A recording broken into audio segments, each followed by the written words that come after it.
And to our viewers, welcome to Lake State Media Beyond Boundaries. On this day of 29th December 2023. And in the studio with me today is the former Secretary General of the R-SPLM, the current chair of the real R-SPLM, General Pagan Amum, and most of you knows him for many things during the struggle and even after independence. And for that reason, we have him today on the studio to speak to South Sudanese, especially in regard to the crisis and the state of affairs of our country. General Pagan will speak to you in numerous topics, and the only thing that I would ask from our viewers is to make sure you share this live show so that we attract many audience to listen to him. We understand that many of you have been asking, where is General Pagan and what is he doing? So he's here today to answer those questions. And for that matter, permit me to welcome Honorable General Pagana Momokech. The floor is yours to give us your opening remark before we dive into our conversation. Thank you. Thank you very much, Brother Majok Makur, for the welcome. And let me take this opportunity to greet all your viewers inside and outside South Sudan, and to greet all the people of South Sudan through you. As you know, we are the youngest nation and state that joined the community of nations on 9th of July 2011. And that makes us all the South Sudanese alive today in the various generations to be the founding mothers and fathers of this new nation. Our generation, ourselves, all of us, elderly, middle age, and young people in South Sudan, all of us are the founding generations of the independence. And we all know in the last 12 years of our independence, our country has gone in the wrong direction. It went through wars, instability, violence, and economic crisis, and major humanitarian crisis. The majority of our people today are either facing starvation or are surviving simply because of international humanitarian assistance. Millions of our citizens are refugees outside the country, and more millions are internally displaced in the country.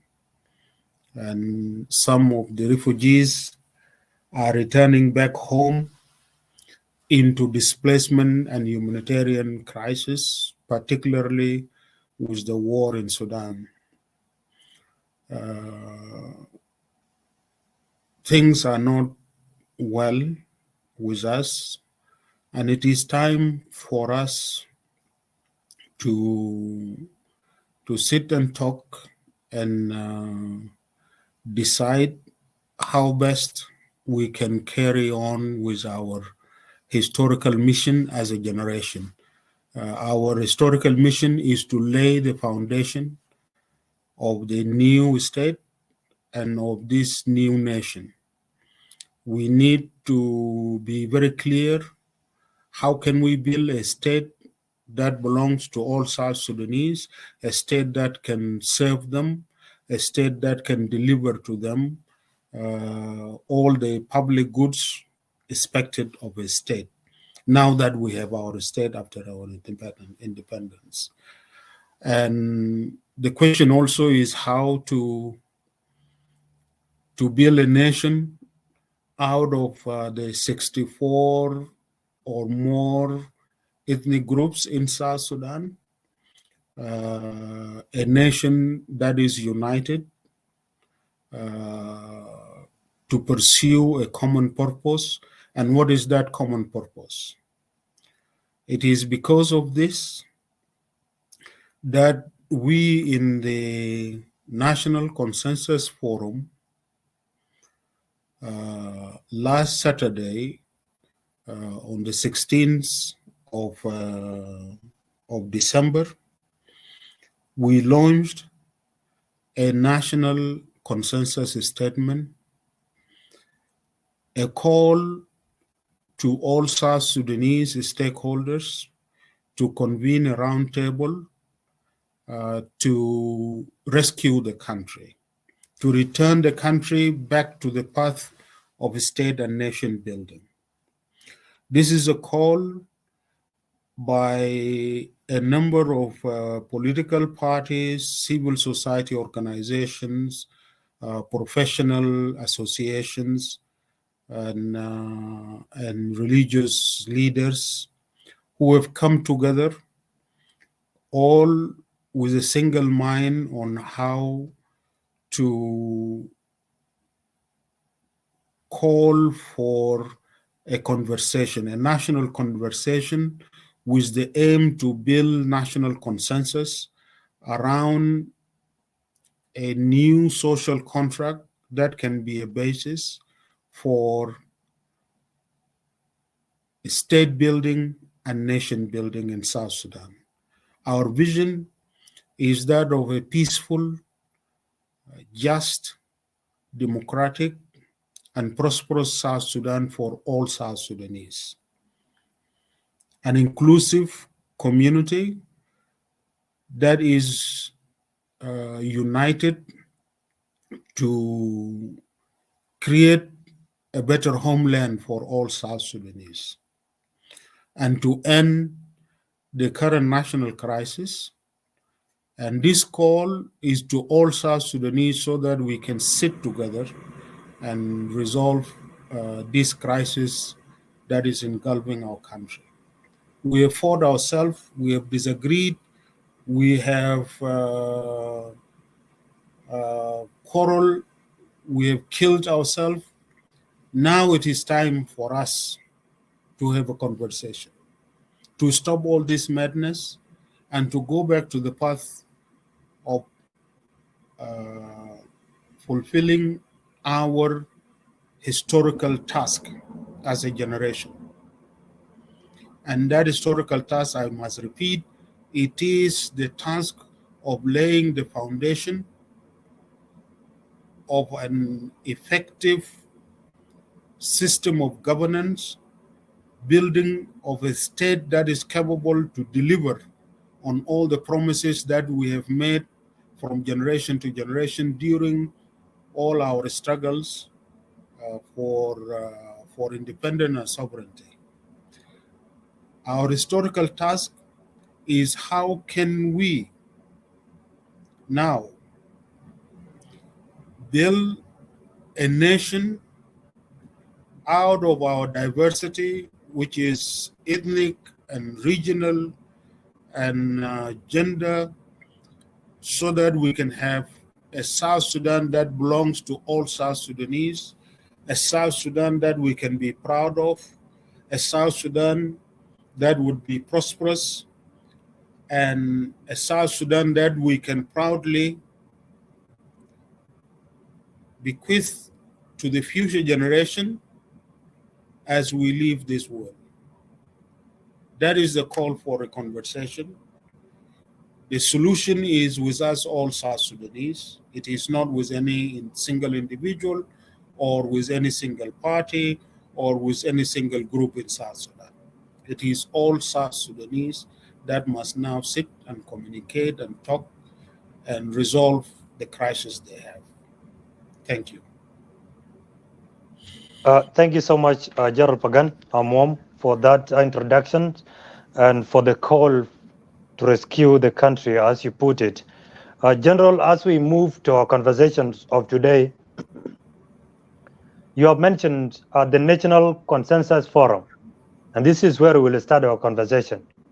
A few months ago and few years ago, you were at Soma, and Soma is currently engaging with the government in peace talk in Rome. And last year, not even last year, this year, you also came up with the issue of roundtable as the all-out group referred to by the government. And as you mentioned, on 16th of December 2023, you launched the National Consensus Forum, and your documents was obtained by Lagos State Media, and we went through it.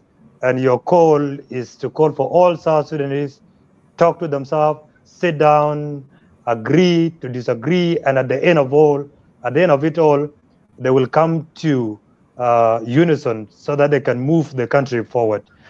Kindly, can you elaborate more? What is National Consensus Forum?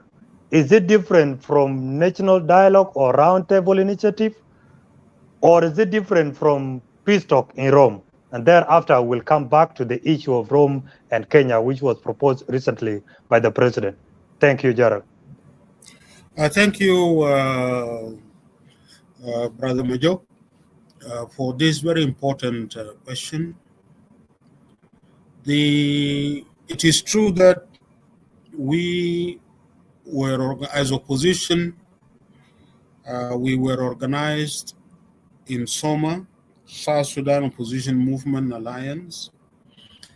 And this is an alliance that was created by all the political and opposition groups, armed and unarmed opposition groups, who rejected the imposition of the RRCs in Khartoum by the former dictator of Sudan, Omar al-Bashir, because that agreement did not address the root causes, and also associated with that agreement were the interests of Sudan or other regional powers that complicated the process of reaching the revitalized peace agreement, and those interests were harmful to the interests of South Sudan, and it made the revitalized peace agreement as if it is a surrender agreement by the opposition, forced to return to Juba. In return, the regime in Juba was to take care of the interests of Sudan. And that is where the association between, for example, the oil management with the peace agreement was related. If you remember, in 2018, in June 2018, the government of Sudan proposed what they called a Khartoum peace declaration, which they wanted President Kiir and Dr. Riek Machar to sign. And it was a very bad declaration. Even Kiir and Riek could not agree to sign it, at least in public. And so those interests in oil and land and all that, and also domination in South Sudan, had to be disguised, and they became understanding which were part of it. And even the way Dr. Riek was forced to return to Juba before the implementation of the pre-transitional arrangements, and the way the whole agreement collapsed in the end, proves what we in Soma has been saying that this agreement is signed, yes. The agreement itself is not bad, but there was no intention to implement it. And that is why it has not been implemented. It could not be implemented, and it has been dishonored. So we formed SOMA, and immediately Sant'Egidio came to take the initiative to bring the government, the revitalized or reconstituted government of national unity, formed on the basis of RRCs, to negotiate an agreement with SOMA in Rome. And we were involved in negotiations for a very long time. And we signed a number of declarations, like the Rome Declaration, the Rome resolutions. We have also negotiated a number of other documents, like the agenda, the Declaration of Principles, and all that. Now, the country developed into even a much more worse situation, especially with the RRCs not being implemented, and violence is spreading out all over the country, and the economic crisis was increasing. The humanitarian situation for our people was also getting more disastrous. And because of all this, and the agreements are not implemented, and the negotiations were not going anywhere, we came up with the proposal that it is time for all South Sudanese, whether in the government or in the opposition, whether political parties or civil society organizations or religious leaders, women and youth groups, all of us, we need to come together to rescue the country, because the country is threatened with disintegration and with collapse into chaos. That is where the initiative for SOMA to come together with other civil society organizations and professional associations. So 21 different organizations came together, and they have been engaged for more than 1 year in discussions on how to rescue the country, on how to address the root causes of the conflict in our country. That is how the National Consensus Forum was created, as a forum to work towards the development and the building of national consensus among all South Sudanese. I repeat, among all South Sudanese, whether in the government or in the opposition, whether political parties or civil society organizations or religious groups, whether men or women, whether old people or young people. All South Sudanese, we believe, have to come together now, because this is the urgent call to rescue the country, and it is all our responsibility. That is how the National Consensus Forum emerged. Yes, in Rome, we continued to negotiate with the government, and last year we went to Rome. This year in March and in May, we met and discussed with the government, and we tabled to the government that it is time to address the crisis in the country differently. And why we are saying this? Because the government of national unity, the transitional government of national unity, revitalized or reconstituted government of national unity, had come to meet us after the expiry of the transitional period. That government was formed for a period of 36 months. And the 36 months has elapsed. The government has lost legitimacy as per the agreement itself.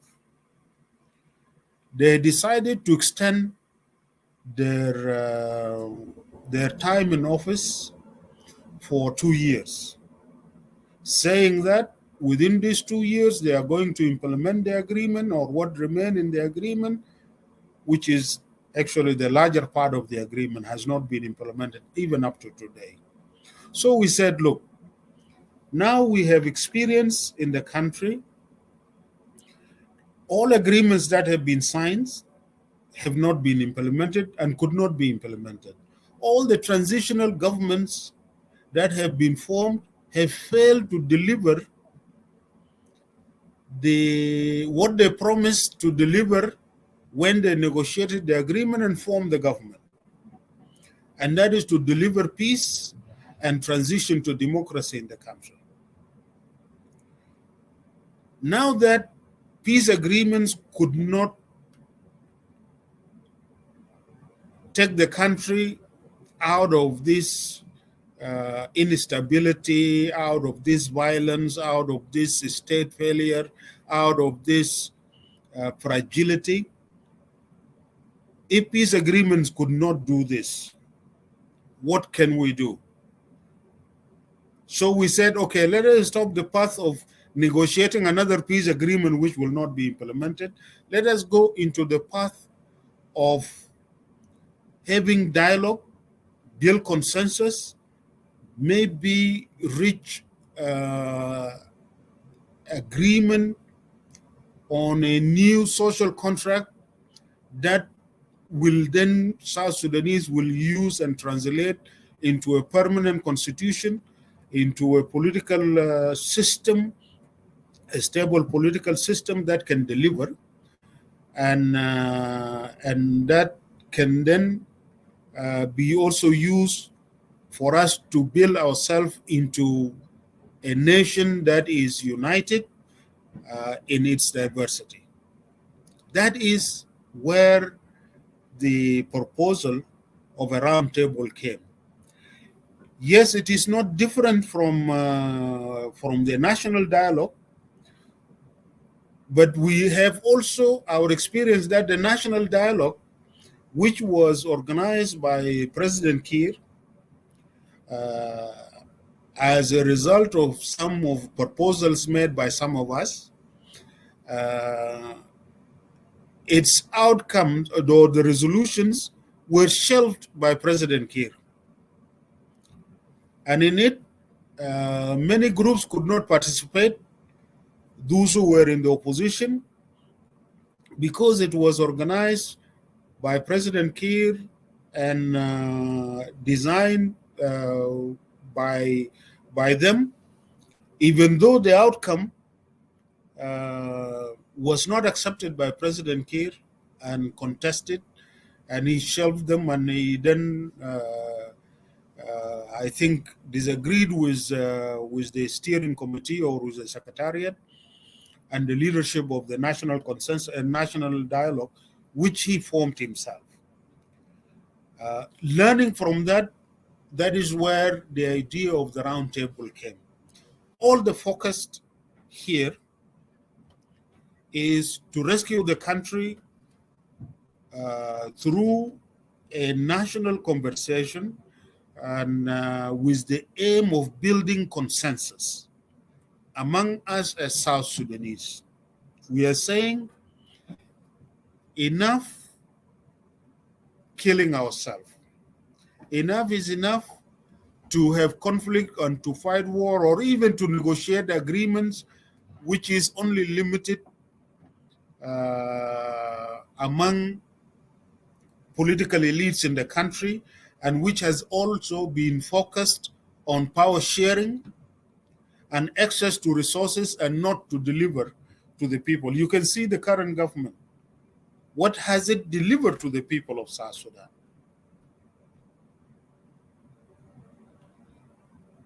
Nothing. It is only sharing power. That is the big titles of president, vice president, and minister and advisor, but they are not delivering anything to the people. And the limited resources, much of it is being diverted to private pockets, is being stolen through corrupt projects like roads and things like that, or outright looting of the state through the so-called contracts, where false contracts that say that they are delivering certain services and goods to the government, while in actual fact nothing is delivered to the government, and they just take the resources and go and divide them. As you can see, this is taking the country down. That is where the call for all South Sudanese stakeholders to convene this round table. And the idea of round table is that we are all equal stakeholders. We are all South Sudanese. As I said earlier, this is arising from the fact that we, the present South Sudanese generations alive today, we are the founding mothers and fathers of the new nation and the new state. It is our responsibility and historical task to build or lay the foundation of this new state and the foundation of building this new nation. That is our historical responsibility. We cannot escape it. And that makes us all, as South Sudanese, equal stakeholders. We have equal responsibility. Nobody has more responsibility than another.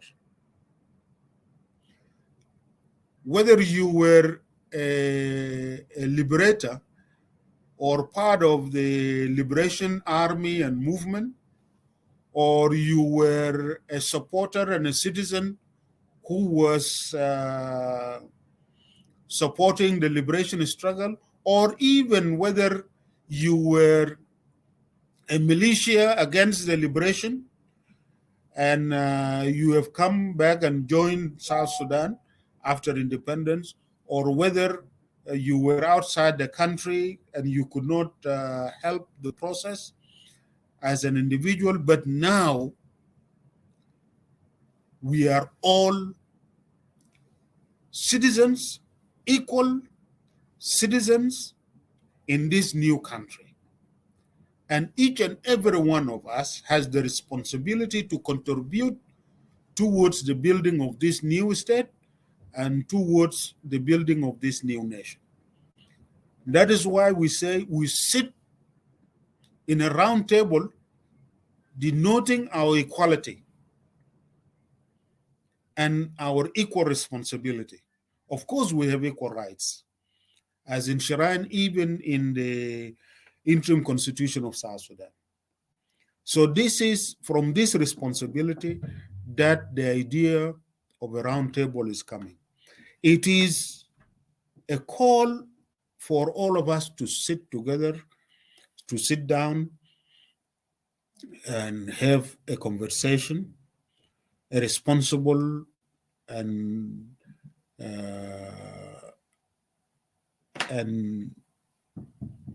a responsible conversation on how to answer the big questions that are on our shoulders today. So it is this that the idea of the roundtable has emerged from the discussion that the National Consensus Forum have been engaged in for more than a year. Actually, it's about 2 years, you can say.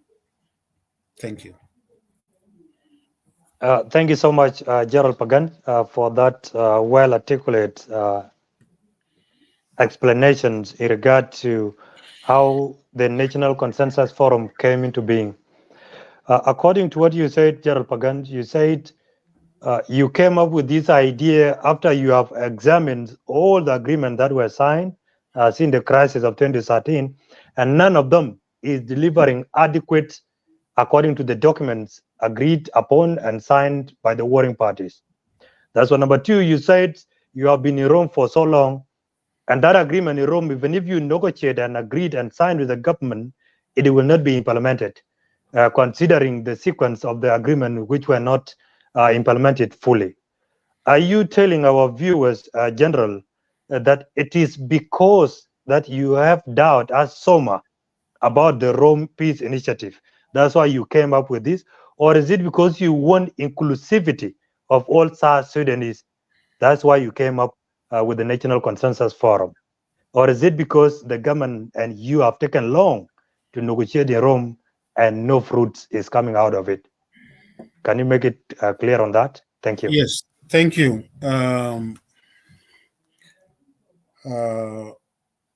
Yes, the initiative and the call for a roundtable is emerging and is coming out from our experience as South Sudanese. Number one, it is a fact, and nobody can deny this, that all peace agreements signed, like the agreement of 2015 or the agreement of 2018, and many other agreements, small agreements, the agreement signed, for example, between Cobra and Yao Yao and the government, the agreement signed was between the Kidugwang group and the government, says General Simon Garwich and Johnson Olony, and also the last agreement signed between Johnson Olony and the government. All these agreements have not been implemented and are not being implemented. All have failed. Just mention one and review it, whether they have been implemented or not. The truth is that all the agreements have not been implemented and have not delivered a peaceful and a democratic, stable, and prosperous South Sudan. That's one. All the agreements.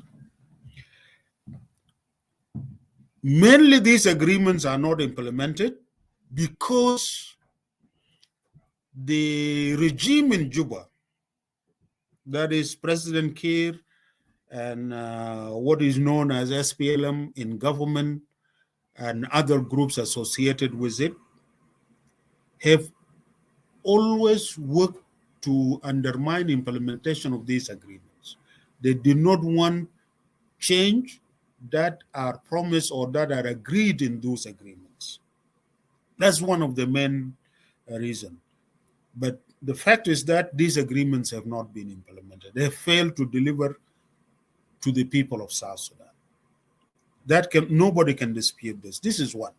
Number two, all these agreements that have been signed also have been signed focused on power sharing.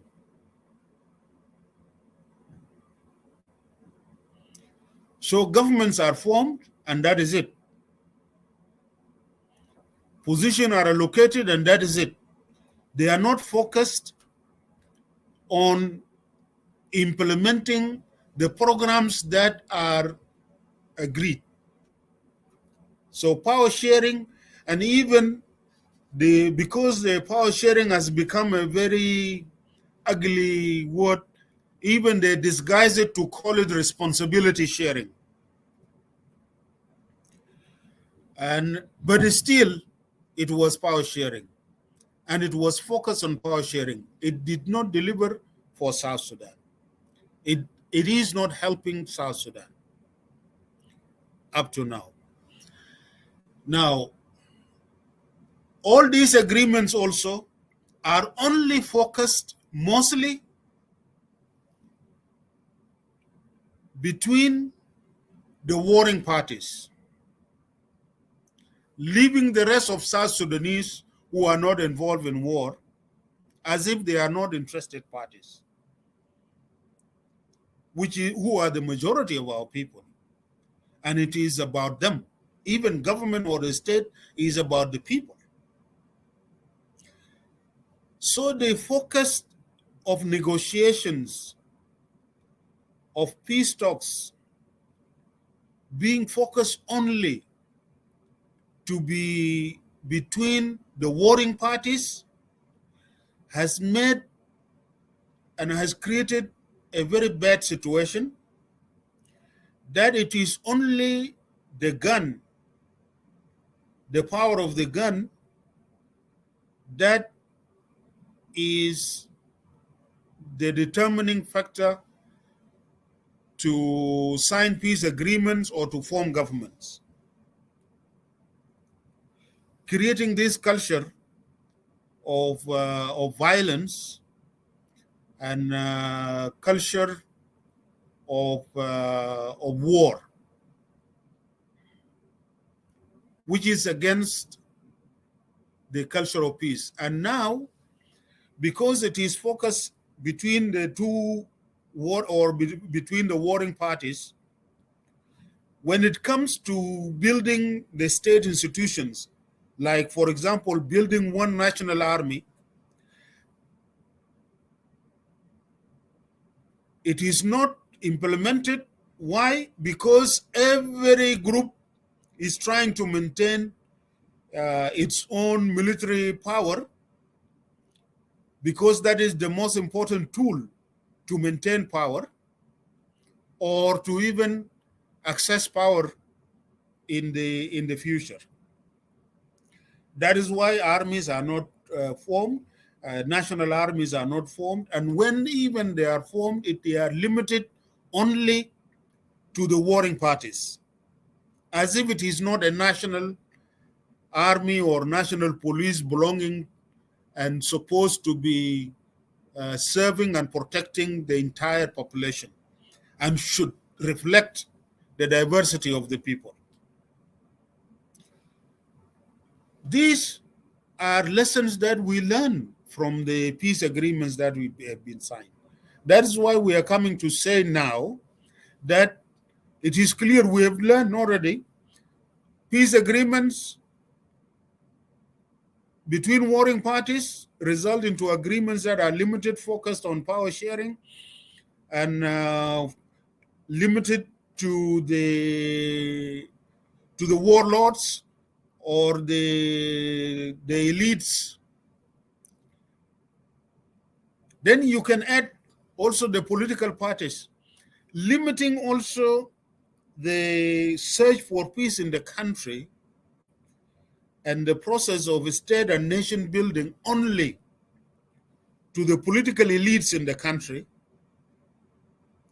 armed or not armed. It is also excluding the majority of our people.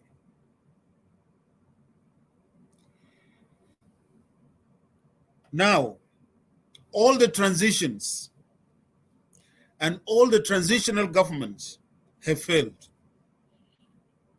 to deliver the core promise they have made right from the beginning. Every transitional government is formed to implement a specific program, reforming the state and building institutions and going through constitution making process, permanent constitution making process, and then hand over power to the people to elect their government in free and fair elections. This is from the first government, the first transitional government led by President Kiir and Dr. Riek Machar when we declared our independence.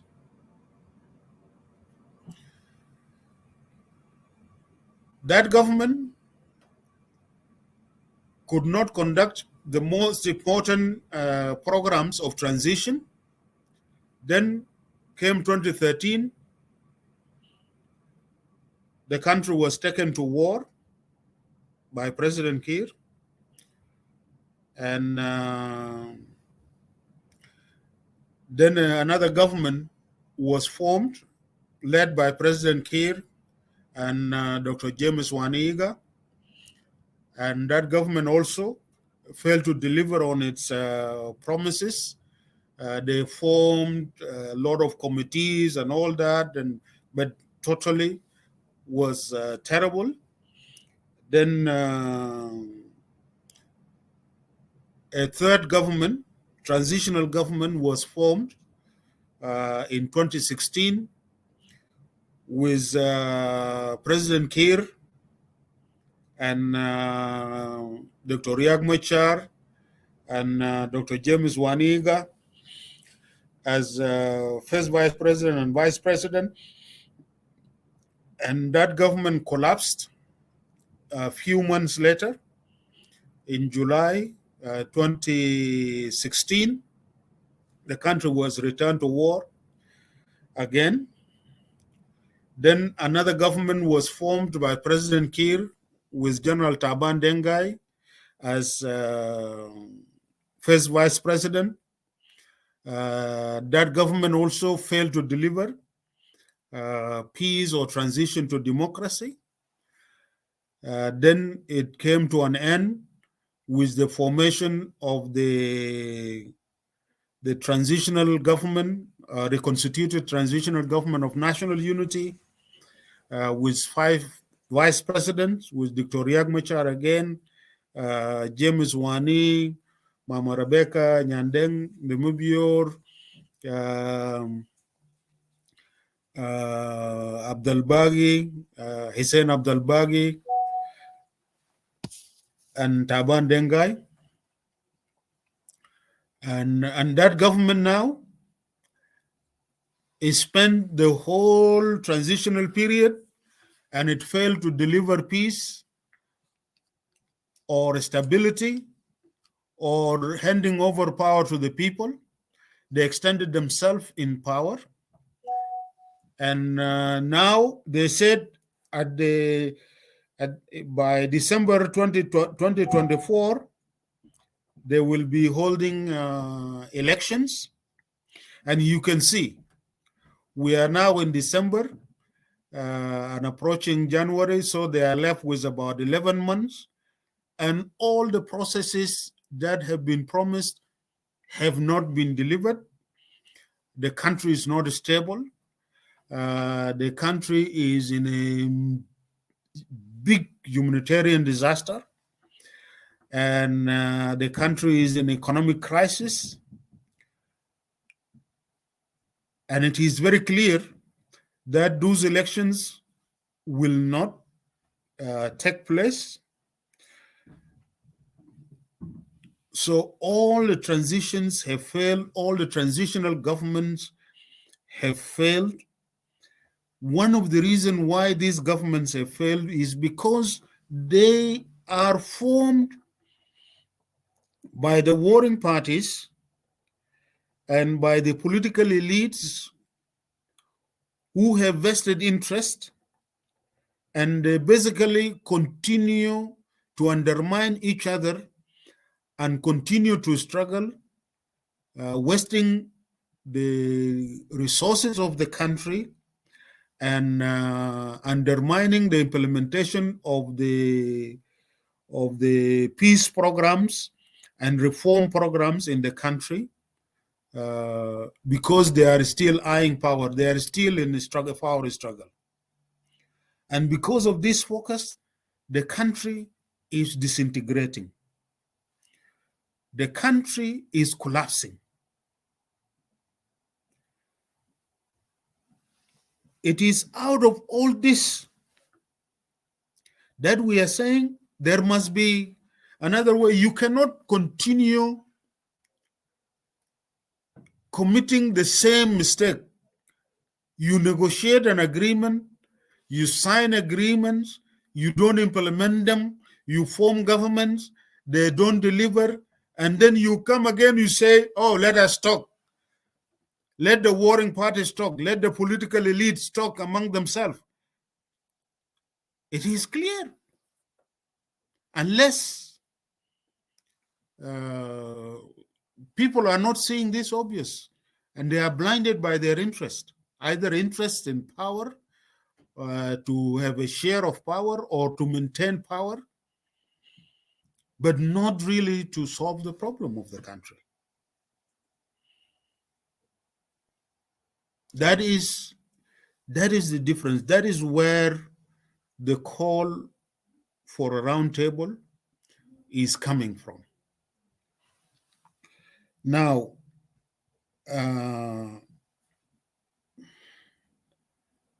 if we are to rescue South Sudan, we need to ask ourselves very simple questions.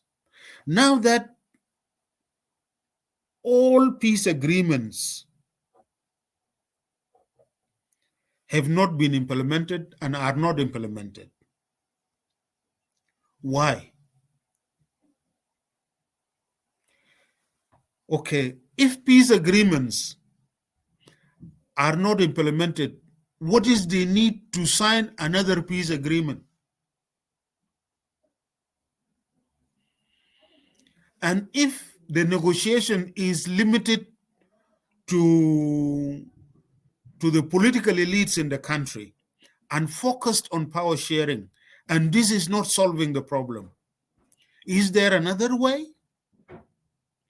to rescue the country, to take the country out of this instability, this war, this dysfunction? Because the state is not functioning. The government is not functioning. You can see, for example, President Kiir in his limited campaign to elect himself as the next president, one of his main reasons that he is complaining about is that this government is too big. He has five vice presidents. So he wants a smaller government. When in actual fact it was President Kiir and his team that insisted that there must be more vice presidents.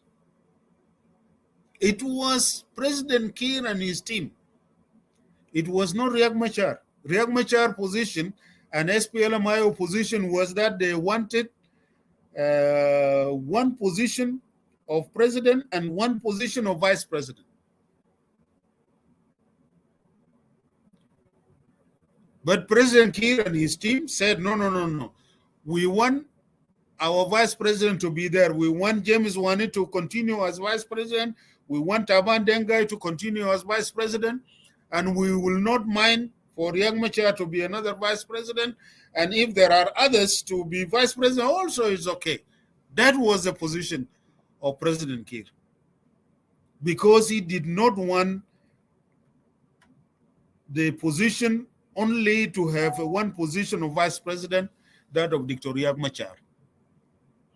And of course, he did not want in the beginning to work with Dr. Riek Machar. President Bashir is the one who convinced him and said, no, you work with him and this will be the conditions. That's how it happened. So we need to ask ourselves these questions. Now, How do you go to elections before agreeing on a political system in a permanent constitution for the country? What will be the legal basis for holding these elections? These are elections to hand over power to the people to elect their government under a permanent constitution. And without a permanent constitution, you will then be creating another, electing a transitional government again, because it will be based on a transitional constitution.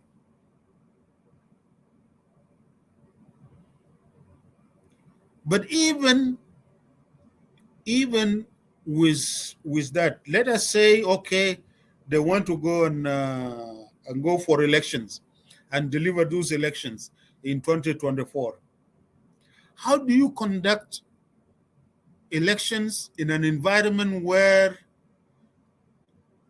political parties are not free to campaign, to conduct rallies, to express their opinion, to criticize the government, or to criticize other parties? If you are going for elections, President Kiir will go for elections and will have the right to say, look, elect me again because I have done this, I have done this, I have done this. I have built roads, I've connected the roads from Kenya to Juba, from Juba to Wow, to Will, to Raja, and all are asphalted roads. And I have built a road from Juba to Bor, to Malakal, to Rang. And I've used the money very well, and no penny was looted.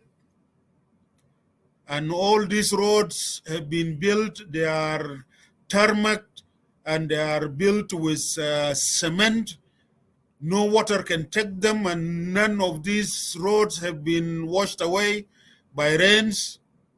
So elect me again to continue doing all these good things. I have built hospitals and schools. The opposition or anybody who wants to be elected as president will say President Kiir has failed. Elect me and this is my program. Now, that is not there in Juba. Even Dr. Riek Machar is not free to conduct a rally in Juba. He's not free to conduct rallies in other cities or even to visit. And you have heard from and you read the position of R-SPLM-IO when the deputy chair of R-SPLM-IO, Right Honorable Luyet, said that Dr. Riek is a prisoner in Juba. He's not free to even go for medical care. He's not free even to leave Juba to visit any other town in South Sudan. What type of elections are this going to be? I'm not talking about others. For example, when SOA, even in the presence of Vice President Hussein Abdel Baghi, tried to conduct a political function to receive the Secretary General of SOA, Dr. Lamakol, in Juba, when he returned to Juba. That function was dispersed by the national security, and that they did not have a permit. This situation, can it create an environment that will make our people elect their government freely? Definitely not. Even the SPLM-IG and President Kiir, his process of nomination is stuck in Upper Nile now, because they started even violating their own constitution by creating regional caucuses of Bahr Ghazal, Upper Nile, and Equatoria, which are not there in their constitution. And for the nomination of the flag bearer or the candidate of the party. But look at this, that process alone within the SPLM-IG. They are not completing that process. They are having a lot of difficulties. Now they canceled the rally in Malakal. I'm hearing they are trying to do something in Bor, and they have not gone to Equatoria. This is just to garner the support for President Kiir as the flag bearer of the SPLM-IG. Now, they have not started their congresses from Payam, from Buma County, and Payam congresses, and county congresses are very important because that is where the SPLM-IG in every country will also elect county chairs who may be the candidates for commissionership in the local government, as well as state congresses to elect their state candidates for state for governorship, and they are not prepared or preparing for a national convention where the actually the election of the chair of the party who will be the flag bearer will be. So this, even the SPLM-IG, with all the resources that they have or have been looted by the financiers, they are not able to complete this. You can see very clearly that they are in crisis. They are not able to pull it up. That is the situation. This is the ruling party of the regime, the clique in Juba. That is the core. The others are just around. Now, forget the congresses of the other parties. It is very clear that there is no condition, no preparation to conduct free and fair elections. They are not prepared, they are not ready. Look at the National Election Commission. It has been reconstituted. It has no budget to run elections. In the budget of the government, which was approved by the parliament, there is no allocation for conducting elections. How do you run elections without this allocating resources to it? And many other aspects. So it is very clear that the country is heading for a dead end. Either they will start talking about another extension, which will be a big embarrassment. They may be embarrassed to say, oh, they cannot stand for another 2 years. Maybe they will stand for 6 months, and then another 6 months, and then another 6 months. And that is how the country has been going through failed transitions and failed extensions. And it is very clear that we have to take our country out of that. And it is in the interest of everybody, from President Kiir to Dr. Riek Machar to anybody else,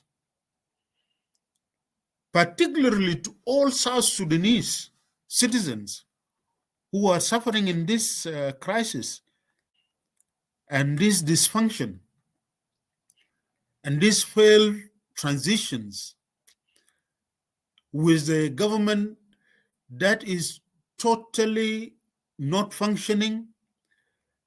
It is a government not only failed, but it is hijacked.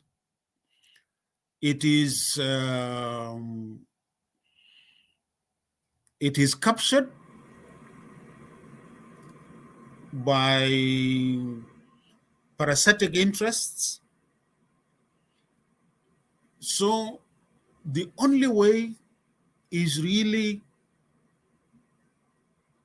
for South Sudanese to have a very serious conversation about how to rescue their country, how to take it out from this fragility, from this state failure, from the imminent collapse and disintegration.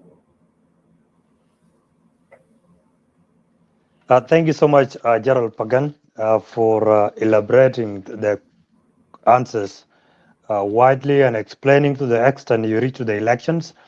And indeed, we're about to ask the question about elections.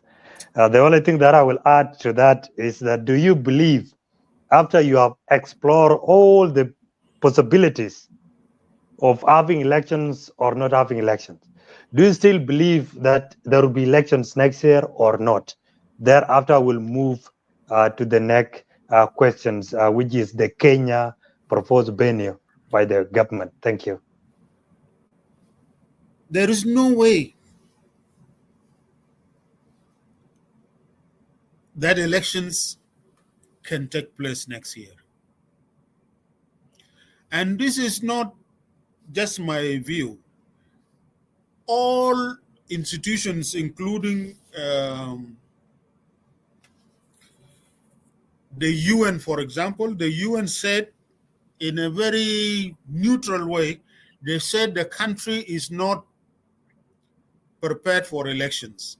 The conditions and the prerequisites for a free and fair elections do not exist in the country. And this is actually another way of saying, in a very mild way, that what they are trying to do is an attempt to steal legitimacy from the people. But even they are not able to do it.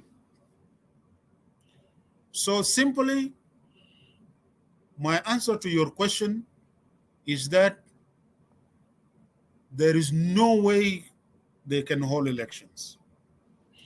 And if they try to do these elections in some few places, few pockets here and there, and just push it as an attempt to steal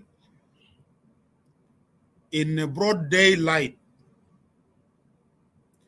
the legitimacy from the people, they will not be elections that they themselves can recognize or accept even the result.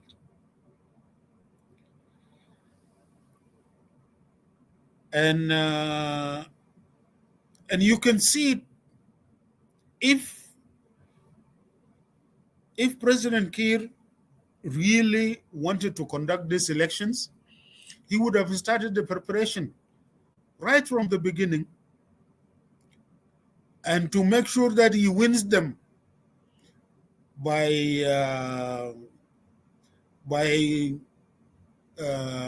adopting the electoral law very early and signing it into law, providing a budget to the election commission so that they can start the preparation. He would have even implemented a vigorous process of stabilizing the country.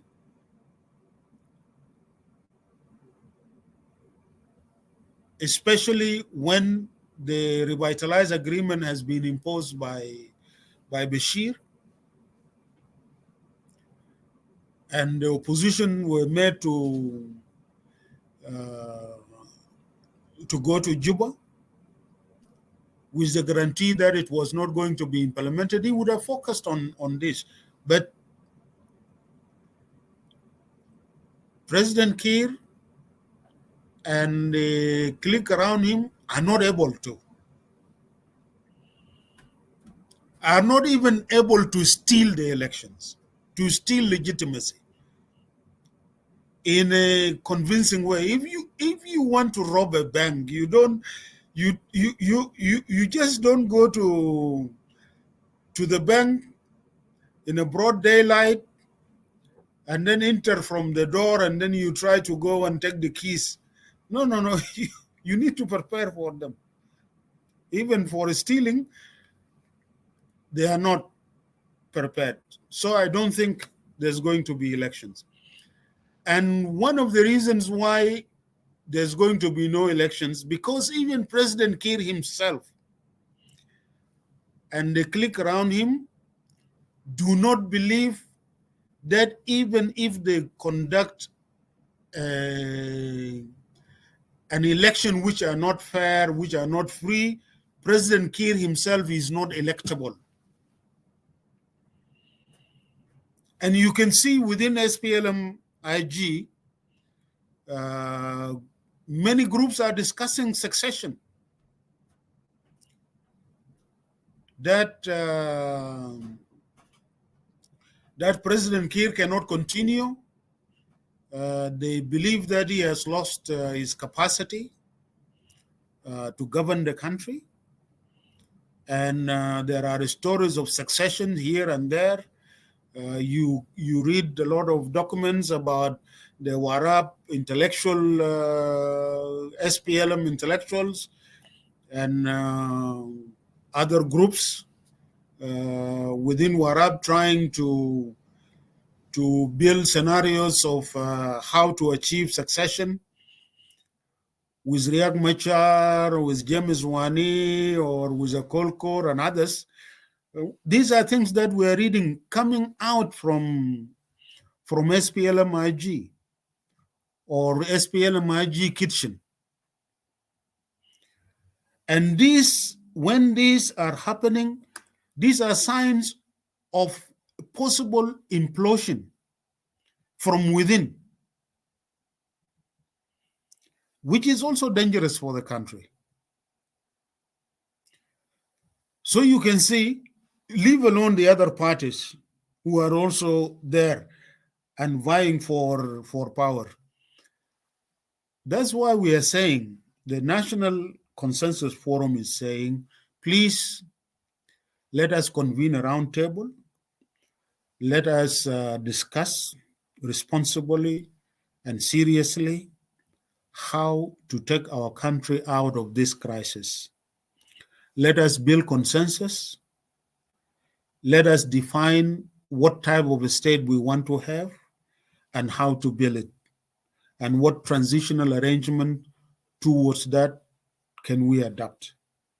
And let this be not by only the political elites or the warring parties. Let it be by representative of all the stakeholders, the political parties in the government and in the opposition, the church leaders or religious leaders in the country, women leaders in the country, youth leaders in the country. Let us sit and let us agree. It is not difficult, though it's not impossible to reach an understanding and also a way out from this situation. I believe it is also good for President Kiir because he definitely needs a legacy. He needs a way out of this crisis. It is good for Dr. Riek Machar. Instead of being stuck in Juba with this situation he is in now, it is good for all South Sudanese. Instead of suffering from year to year, and the situation is getting worse, the economic situation is getting worse, and with all the environmental crises that are also increasing, and South Sudan is one of the countries that are hit very hard by global warming, with the floods and the droughts that are there, and all these problems. We need really to sit around and reverse this situation instead of waiting, and especially now that Sudan has collapsed. There is also a big danger. Who knows, the oil may be stopped or may be looted by those who are now struggling in Sudan there, because the state has literally collapsed in Sudan.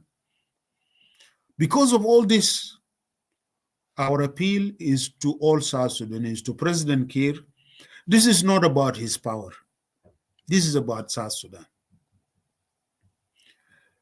To those in the government, the proposal we are making is that let us sit down instead of fighting ourselves, instead of struggling for power. Let us sit down and focus on how we can all rescue our country. This idea of going extension and election and all that, it will not help. Because it may also, if you conduct such elections, the results will be contested. It may return the country back to another war or instability. Or who knows, it may also lead to other people feeling in danger and making coups. And we are hearing more stories about coups and coups. That's what I really am seeing. There is no way they can conduct elections come December 2024. Thank you so much, Gerald Pagan. To our viewers, thank you so much. We will go for a short break for some few seconds, and we will come back. Please don't go away. Keep sharing this live show. We are discussing the national affairs, and you all need to hear the wisdom and the thoughts from our veteran, Gerald Pagan Amum Okech. And to add on that, we'll come back with the hot one, which is the proposals of the venue for the peace talk by the government of South Sudan. Kindly keep tuning in. We are coming back right away. Thank you. All right. Take a break, General Pagan and Majuk, for a few second break for water break. And for those of you, just grab your popcorn and water and come back.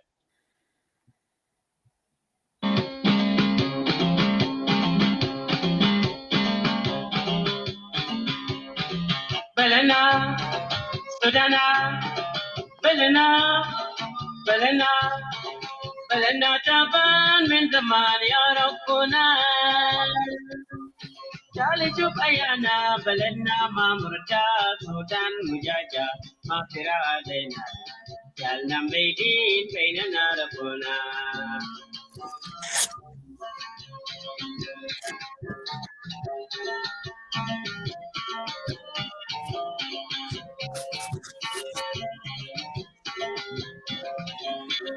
Belena, بلنا بلنا تبان من زمان يا ربنا تعال شوف أيانا بلدنا ما مرتاح سلطان مجاجة ما كرا علينا جالنا ميدين بيننا ربنا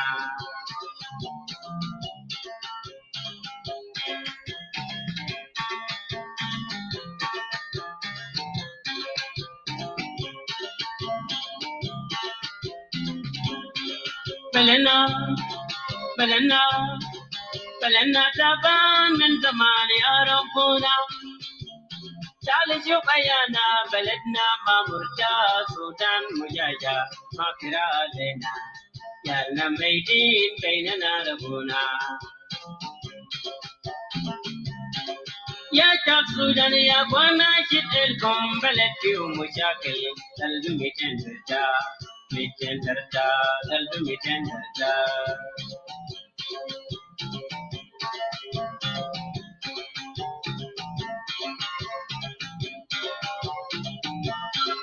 يا شاب سودان يا بوانا شد بلد فيهم مشاكل.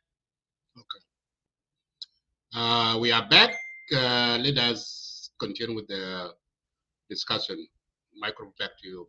Thank you. Thank you so much, Abraham Adit and the Lagos State Media team in the studio.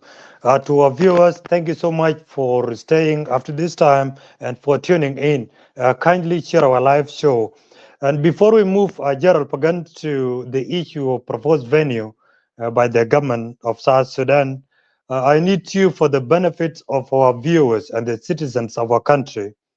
You have explored and actually you have foresees the reasons to why we should not have elections next year. And you have weighed the two sides of the coin. Now, if we don't go for an election next year, what will be the fate of the country?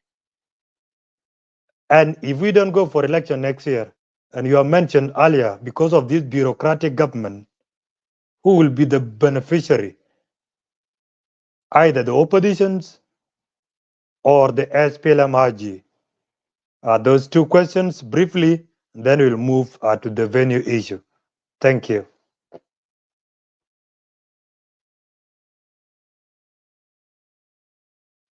Unmute yourself, Gerald. Thanks. Yes, this is a very important question. If we don't go for elections next year, what will be the fate of the country and who benefits?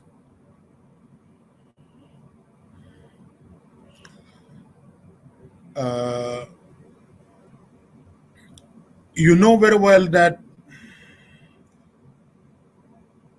we are not the ones saying let the country not go for elections. We are saying there are no conditions for holding a free and fair elections in the country. And if elections are held in the country, they will not be free, they will not be fair. These elections, if they are held with the current situation, it will be an attempt to steal legitimacy from the people. It will be elections that will not represent the will of the people. And all the prerequisites for elections have not been met. From the permanent constitution to the census to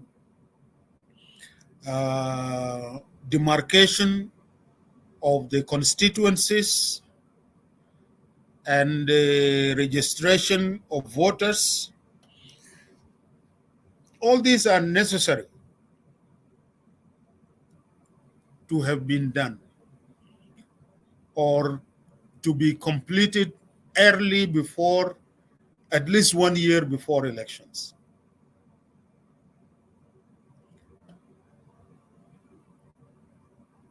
Leave alone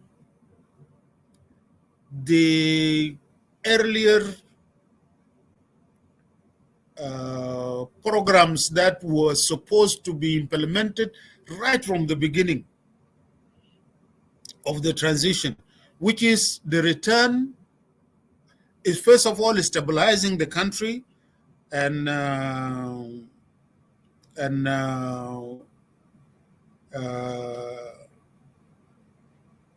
building peace in the country, return of the refugees and back to the country and into their home areas, and they are assisted and help to rehabilitate themselves and rebuild their lives in their home areas, where they can now be registered as voters, a return of the IDPs to their home areas, and a resettlement of all the returnees into their home areas so that you can now register them as voters. Now, in the absence of all this, with violence being in the country, how can you conduct elections? And elections conducted in such an environment, which will not be free and fair, will they not be contested, and will elections not risk the country to a return to war? And President Kiir has been talking about that, talking about anybody should be ready to go for elections, and if you are defeated, don't run to the bush again. So you can see that is a possibility that he is talking about, especially if he is not allowing freedoms and for people to express their views and to organize and to campaign freely.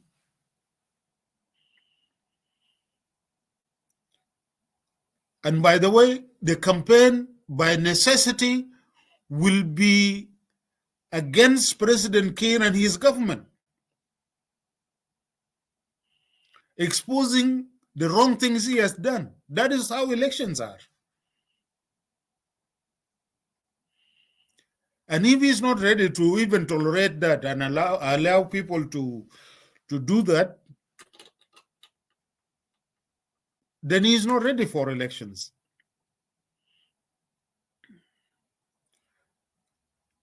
While he's challenging candidates of other parties to come forward when he went to a will, if you remember, that is a contradiction. Now, because President Kiir and his government has decided to deliberately obstruct the implementation of the revitalized peace agreement and deliberately obstructed the process of election and decided to deny the fulfillment of all the prerequisites for elections, there will be no elections. And if they conduct election in this environment, it will lead to possible return to violence or to war.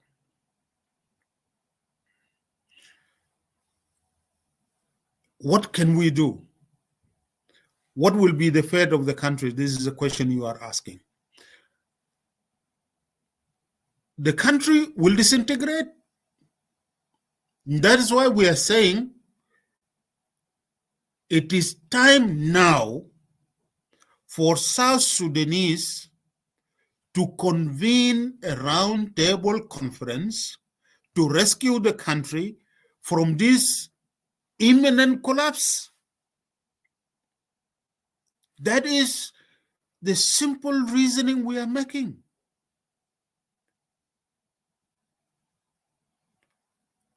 Let us sit down. Let us review the situation. Let us build consensus among ourselves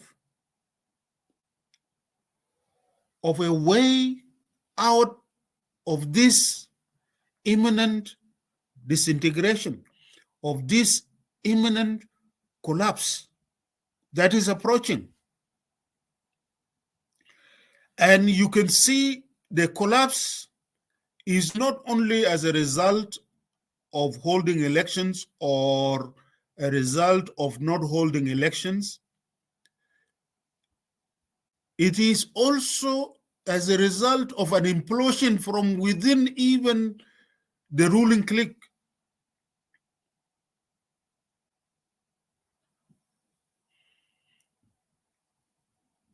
When is now the talk is about succession and all that, and these are all these are issues being discussed by small groups, not all South Sudanese.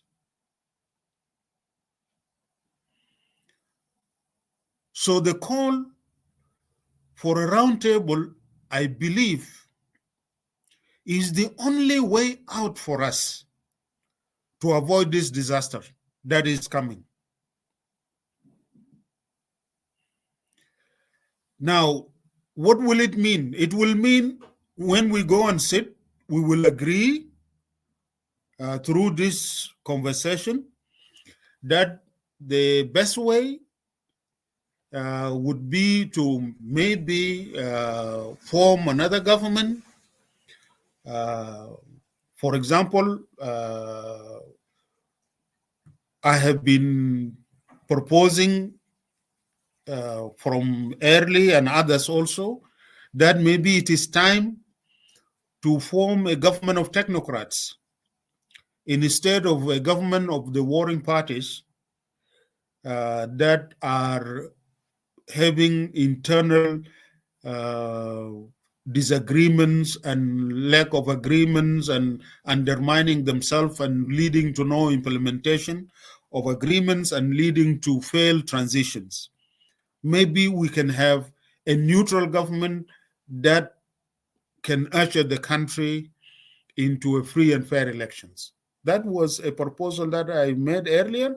It is a proposal that may come up. Maybe other proposal may come through the through the roundtable and the conversation that we'll have and the dialogue that we'll have there among all the stakeholders. Nobody has a monopoly of ideas. I'm sure if South Sudanese sit down, they will find a way out of this crisis. That is what we are saying.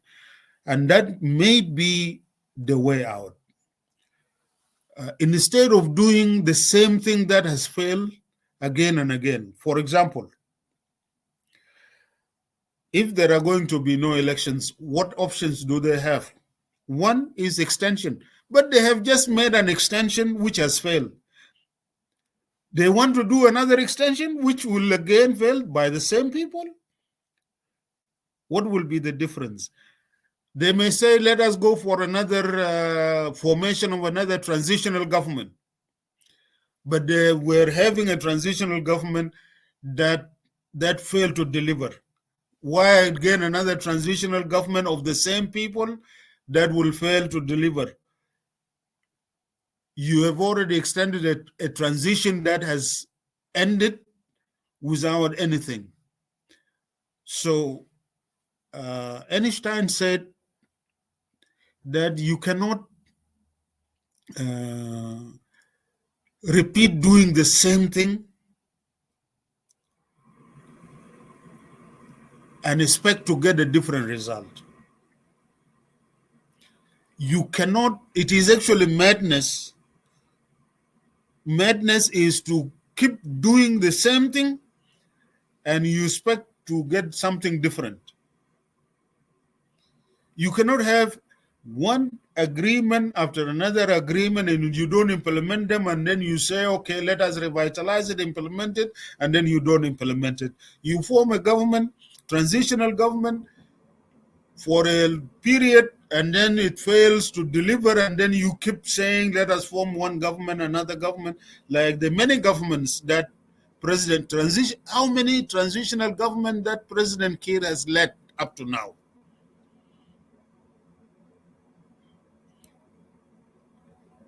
6 or 7 different transitional government, if you add the CPA time.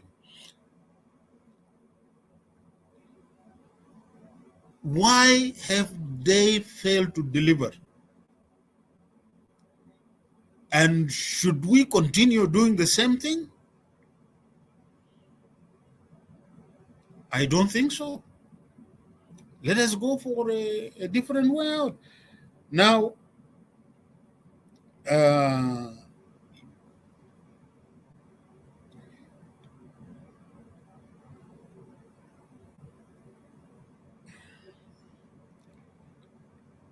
I don't think elections will take place, and I don't think extension will help South Sudan. I don't think the same government giving itself another more time will help. It will be more crisis, and they will be getting themselves into dangerous area of collapse of the state, especially with all the development in our region, like in Sudan now. Therefore, it is in the interest of everybody, especially the government and the parties in the government. It is in their interest to decide now that we go to a round table. It is in the interest of all South Sudanese. It is in the interest of our church and religious leaders, instead of going every Sunday and every Christmas to pray to God to help us so that the new year is a year of peace, and to make sermons to people, to the government, to everybody, to please make peace. It is time now that they actually, the religious leaders, it is time for them to join us, to lead us out of this crisis. Even God worked through them. They are our spiritual leaders. It is time that they are involved and they take leadership. There was a time that our religious leaders took the position to support the right of self-determination, with the position they took, let my people choose to determine their future.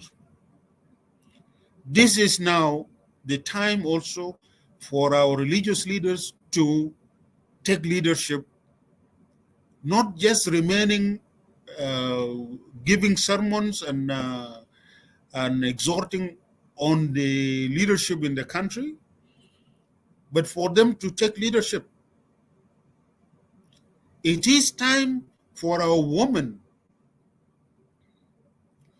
to take leadership, to join in the conversation and to be part of the decision making, because the type of state that we have now is a state that is very violent against women. We have never seen something like this. Our women never seen something like this. Look at the level of gender-based violence, rape, and all other type of violence against women. This is time to bring down this state through dialogue, and to build a state that is really a state that respects women and equality of all South Sudanese, whether women or men. And to protect the gains also women have made during our struggle, from the 25%, the 35%, and more an involvement in decision-making bodies in our society. We cannot accept this degeneration to continue. It is time for our youth to be involved and to take leadership in determining how to build this new state, how to build this new nation, because the majority of our people are young people. And it is time for them to take leadership. Therefore, it is only a process like a roundtable of all the stakeholders that will bring them together. It is time for our civil society to be actively involved in designing the new system, instead of crying all the time about civic space. We need to create the foundation, what type of a state that we are going to build, or we will bequeath to our children.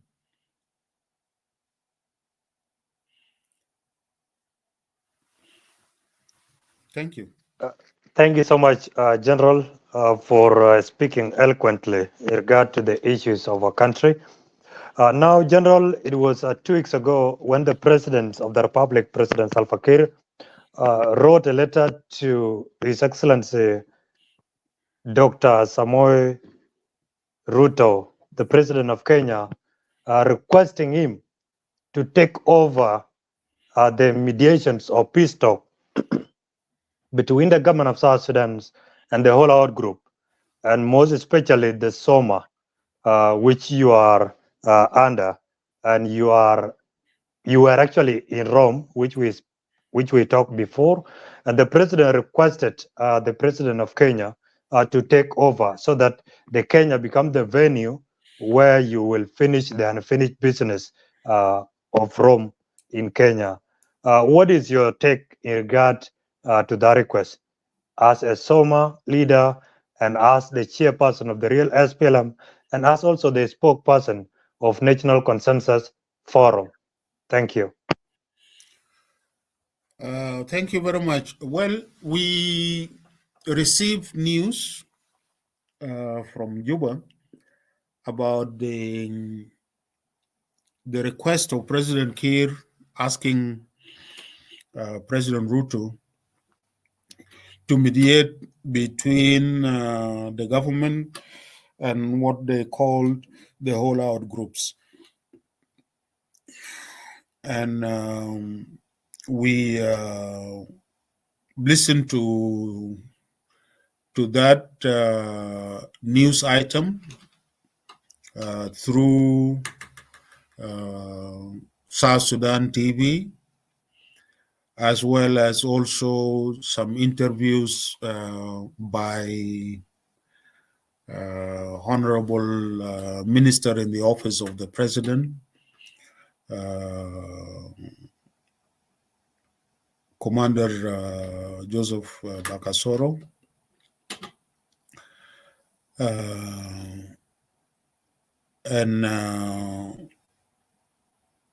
But we have not received any official information or invitation.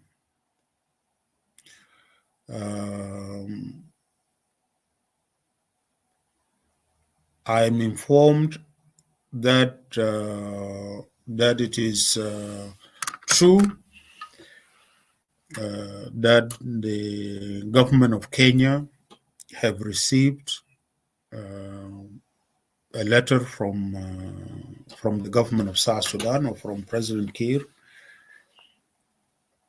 and we do not know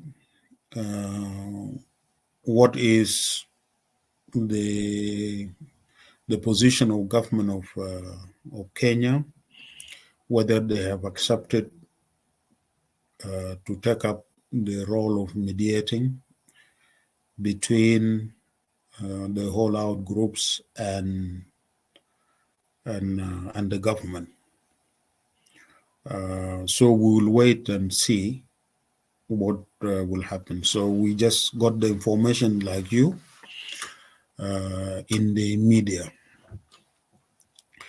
Now, you asked me about my take. First of all, we need to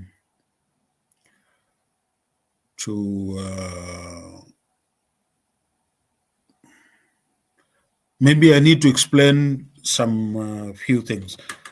I contacted personally Sant'Egidio to ask them whether they had any discussion with the government related to this new initiative by President Kiir. Because Sant'Egidio community has been mediating between us and the government. They informed me that they have not been informed and they do not know about this initiative. They only read it like us in the media. I believe that is not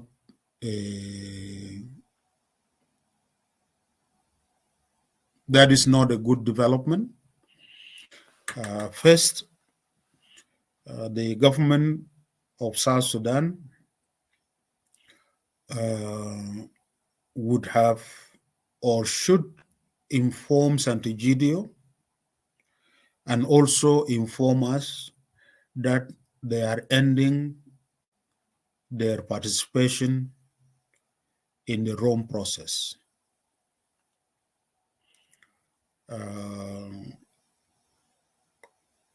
Before they surprise us with a new initiative. That it is only normal. It has we have been, both of us, the government and us in the non-signatories, have been involved in negotiations in the Rome process, and we have signed a number of documents. What is going to be the fate of these documents that we have signed, and the agenda we have agreed on, and the discussion we've been holding. So that's point number one. I hope the government of South Sudan will engage Sant'Egidio and engage us through Sant'Egidio for the reasons to shift or to end the Rome process and start another process.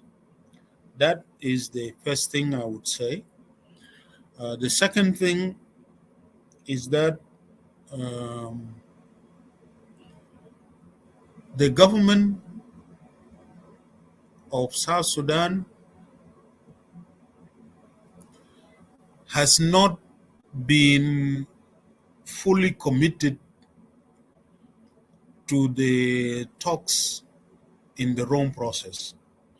Several times the government suspended their participation, several times. And several times they also walked out from these talks. And now, unilaterally, they ask Kenya to mediate, and with the attitude that the government has been showing in Rome, I am beginning to feel that this may be a forum shopping. You know, you jump from one forum to another forum as a way to waste time and engage in tactics. The last point I would make about this is if when we are contacted officially, we will then meet and discuss about it. So we as non-signatories, we are meeting next Monday about this, but we will be waiting until we are contacted officially,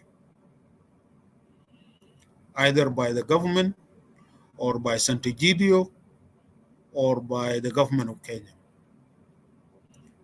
That is when we will then make our position clear. But in this environment and at this time, many questions are also arising. What exactly that the government has in mind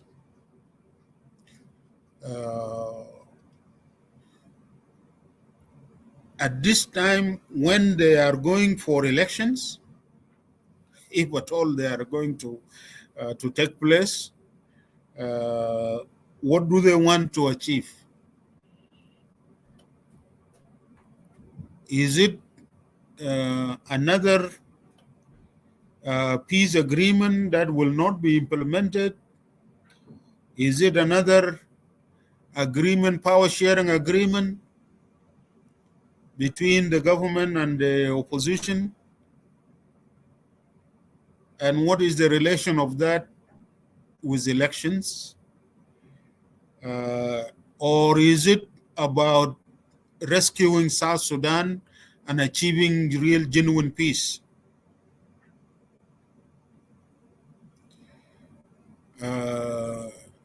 Is this another opposition and government sort of a thing? Or are we talking about solving the crisis in the country as South Sudanese, all of us? These are so many questions that we need to answer or to discuss. But I believe at this time, the best way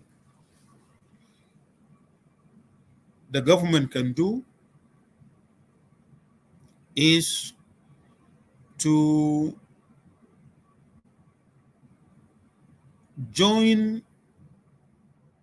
the call for a roundtable so that the parties in the government and the government itself and the other stakeholders, the religious leaders, and all of us, including the opposition, the civil society, women and youth representatives, for us to come together and discuss a way forward for our country and take our country out of this fragility and out of this serious crisis, which is a crisis of governance, crisis in the economy, humanitarian crisis, security crisis, violence. All these problems need to be addressed, and the country need to be rescued. I believe this time is not a time for small agreements between elites or small groups. This is a time really to think big about the country. This is not a time about sitting in small rooms to discuss how to share power, because this power of a sinking ship will not benefit anybody. It is time to rescue the whole country that is sinking now, taking it to a shore where we can have peace and can go in the direction and path of creating wealth for the country and building a prosperous society. This is really what matters at this time. I hope the government is thinking on these issues in a bigger way. I'm sure Kenya can help us.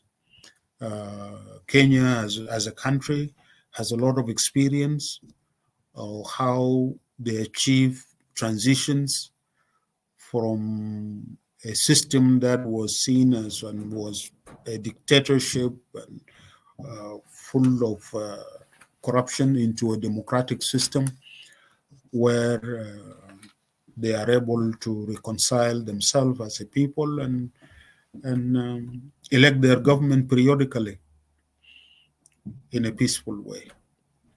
They have experienced that. We can learn a lot from them, and they can help us, like the other countries in the region as well. I believe it can be an opportunity if we take it to organize a roundtable conference. I'm sure it will help South Sudanese, and the region will be with us. Thank you. Thank you so much. Thank you so much, Gerald Pagan. The follow-up questions to our viewers, this is a reminder. If you have any questions to Gerald Pagan, you can post it under the comment section, and the team of Lagos State Media in the studio will organize your questions in a summary form, and General will be in a position to answer them adequately. We are almost to yield it back to the comment sections, and the audience in Clubhouse. I know you are there patiently waiting for your turn to ask him some few questions. General, the follow-up question is, basically you have said you have not received formal communication from the government of South Sudan nor from the St. Gideon's leadership, not even Kenya, which is a proposed venue.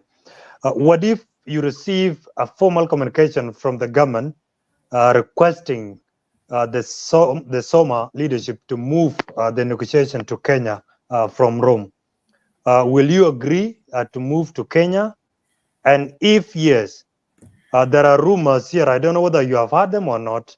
You will still explain in your answering. There are rumors that one of your colleagues under the SOMA's umbrella rejected the proposal. And we cannot take it as Lagos State Media as formal, because you mentioned that you'll be meeting on Monday rather, to discuss as a group on how to respond to this invitation. So we'll just put it as rumors that Thomas Charillo, with the chair of NAS, rejected it, and one of your members agreed to it, which is Gerald Paul Malone. He agreed to it that if possible we can move to Kenya. Kindly, that is a follow-up questions. Will you agree as real SPLM to move to Kenya or not? Thank you.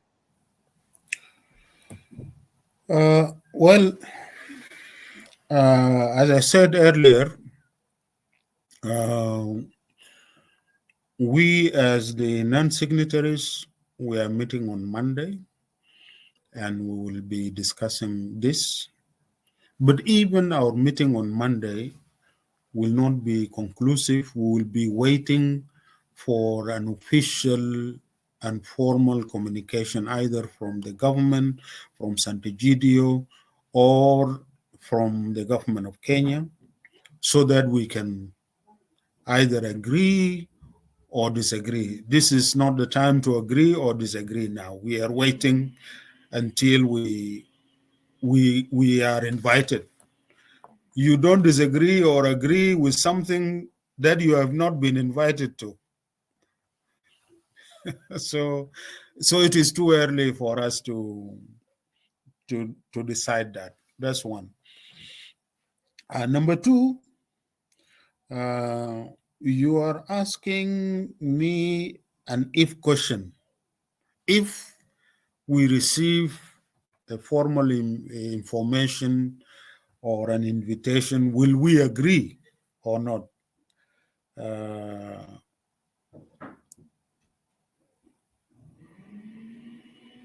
In politics and diplomacy, you don't answer hypothetical questions. You better wait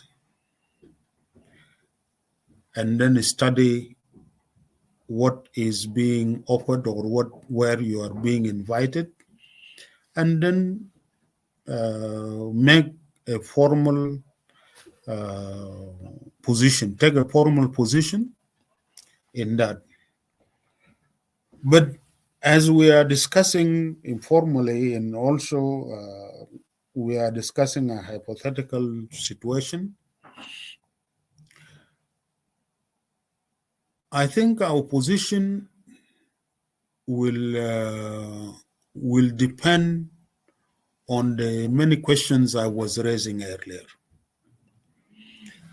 For example,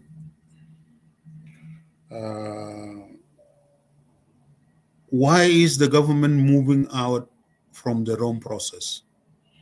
They need to explain to us and convince us that there is a good reason for that. This is one.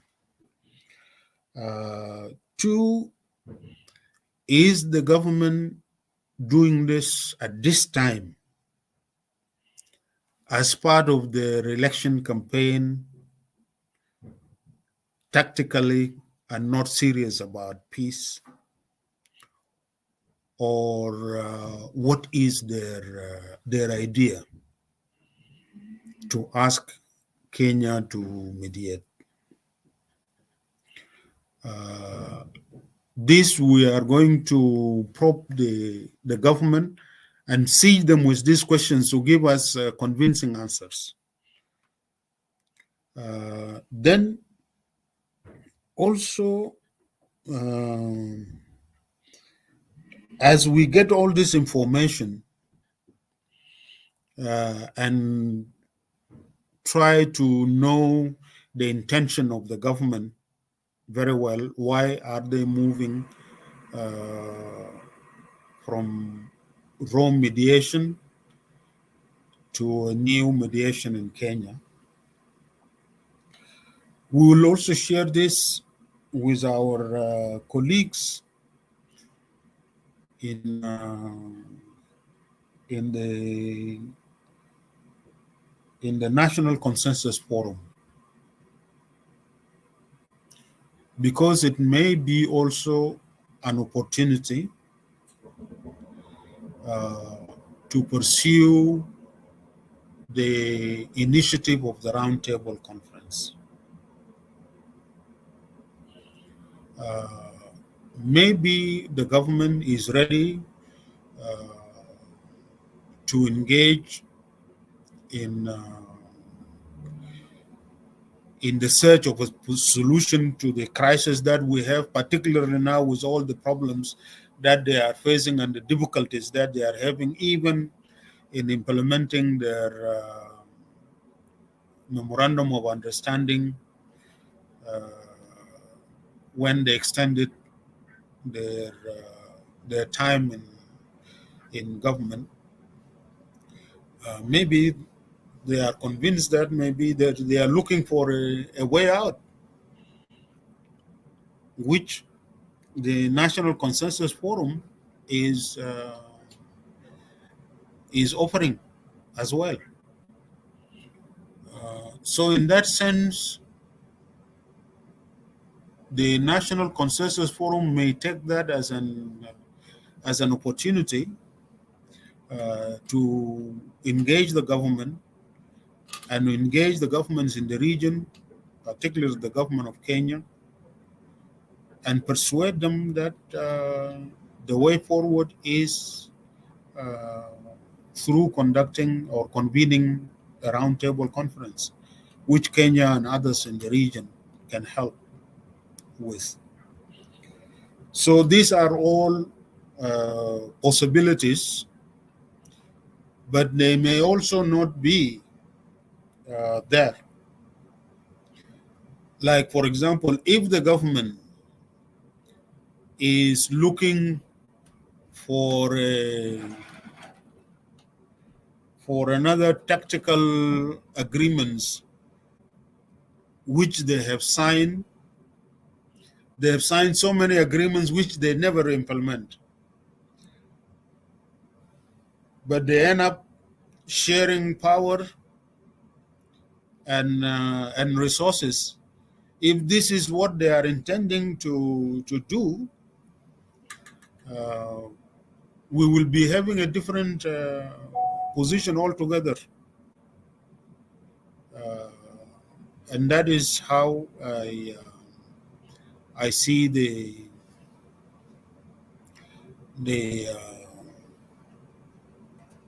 development from here.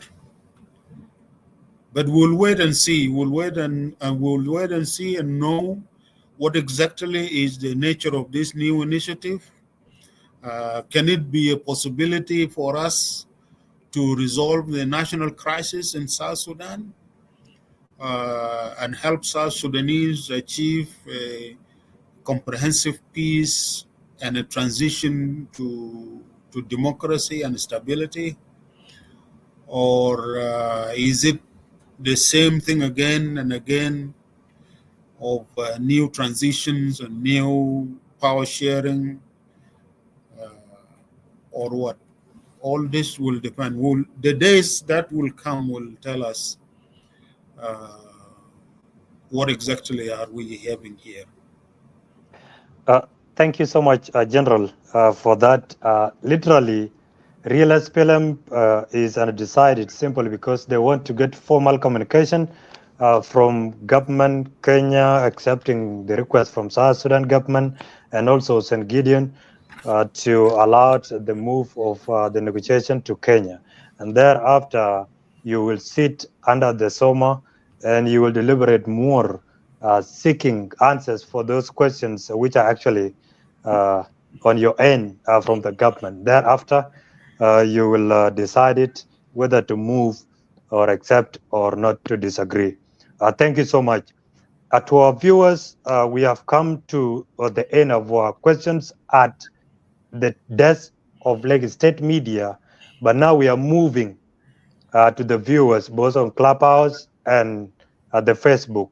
The chance is yours, and the Lagos State Media team, Abraham Adinmajak, and the rest will display those questions. And if there are questions in Clubhouse, then I'm asking and requesting kindly be brief so that we can save time. The time which we set for the interview has ended, and we have given you these few minutes in order to ask questions too. There are numerous questions that we have not asked as the media, and we need to give you this latitude so that you can also be part of these discussions. I will yield it back to my co-host Abraham Adenmajak to proceed with the rest. Thank you so much. Okay, thank you. Thank you, Majok. I think we will be getting a few, like 3 to 4 questions in Clubhouse, and then we will end that way because we need to get time. One person who raised his hand,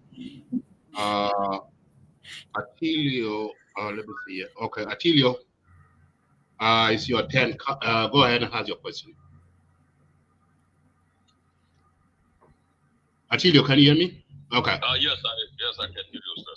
Thank you so much, and thank you for this opportunity, and thank you for hosting General Pagan Amum. Pagan Amum, thank you for coming and availing yourself to South Sudanese as usual, and at the same time, I wish you all the best as the new year is emerging. General Pagan, I was a bit confused, regarding the inclusivity, because you are the one who is advocating for the round table, so it can be inclusive enough, so all South Sudanese, all the stakeholders can be part of this beautiful or projected vision of yours. But at the same time, I'm confused. When you were in Rome, it wasn't inclusive because it's a so-called non-signature. There's folks from Equatoria, folks from other political spectrums that weren't part of the Rome negotiations. So if you can walk me through what does that mean exactly by being inclusive regarding the round table? Thank you. Okay, thank you. And the next, Manon. Manon, are you there? Yeah, go ahead. Ask your question. Yes, I'm here. Yeah. Yeah, first of all, my greeting to Tech Media, and also my greeting to General Pagan Amum. Happy New Year's for you, and thank you also for coming to the show. Actually, you talk a lot about the election that may not be possible, and you actually make a comment that the lack of census data, the lack of refugees and displaced in the country would be the threat. But election also is a part of solution, because South Sudanese, they have been seen, as you explained it, since 2005, we are from transitional government to another transitional government, and people of South Sudan have not been given opportunity to voice their view from political elite, you know. Nevertheless, we see in the same political elite who actually prevent South Sudanese to voice their voices are now talking that the election is not possible to happen. Because this transitional to transitional, even within the census, I mean the consensus form that round table that your group is proposing is another transitional. So I don't know how long South Sudan is going to be listening to those who lead in the country and they talk in the name of democracy. Well, democracy cannot happen without practice. The basic principle of democracy is election. So I don't know how you see, if election is conducted in Iraq during the crisis, election are conducted in Afghanistan, are you telling us that South Sudan is more worse than situation in Afghanistan or in Iraq? For those who witnessed the violence and the crisis of Afghanistan and Iraq, nevertheless, the election are conducted in that environment. I think we need to answer that. The other thing, the issue of census data. You live here in the US with us here. American, they have general census data every 10 years. Nevertheless, they conduct two elections in the middle before the general census data. So I don't know in your view how you make it as one of the obstacles that will prevent the election to proceed. If the American can continue to conduct their election, twice election, in the middle of before the 10 years of general census data. The other thing also, if we are aware people of South Sudan, in other areas, there's a displacement in South Sudan due to the security or natural disaster. And then we say that if we use the projection of census data of 2008, which actually can draw the consequences across the country. And I think would be fair enough, because even the consequences that actually being displaced, or at least they will keep their consequences as it is, or even can increase based on projection of population, for example. But if you want to conduct the registration, people are not there. How are you going to ensure that the fairness of distribution of consequence and power in the country will be granted? Okay, thank you. The next one, Tuck and Wilson, I want you guys to have one question each, please. So just go right to direct question. So Tuck, one question. Who was the last one? It's Manon. It's Manon. The last one, his name is Manon. Manor? Yeah, Manon, yeah. Manon, okay. Yeah. So Manon is a chairman of R-SPLM Secretariat in the United States. Okay, Attack, go ahead with your one question, please. No, I'll definitely make it one question. Okay. General Pagan, you and the other people who are in opposition, you guys talk about rescuing the country, but you guys were in the very government that you want to rescue now. So why did you guys rescue the country when you were Secretary or Secretary General of SPLM? Okay, thank you. So that's it. So those are the questions. You can go ahead and those questions from Tilo and Leo, and also to Attack. Thank you. Okay. Thank you very much, Brother Attilo, for asking the question about inclusivity. What do we mean by inclusivity? We mean by an inclusive roundtable as a process in which all our stakeholders, South Sudanese stakeholders, that is to say the political parties in the government and in the opposition, in the country and outside the country, to participate in the roundtable. But the roundtable will not be limited to the political elites or the political parties themselves alone, but rather it will include the civil society in the country and also outside the country, including the diaspora. The roundtable will include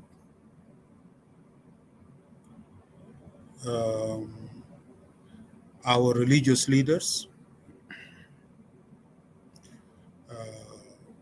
all of them or representative will be represented in the roundtable so that they participate as equal stakeholders in this process of searching for a way out for the country.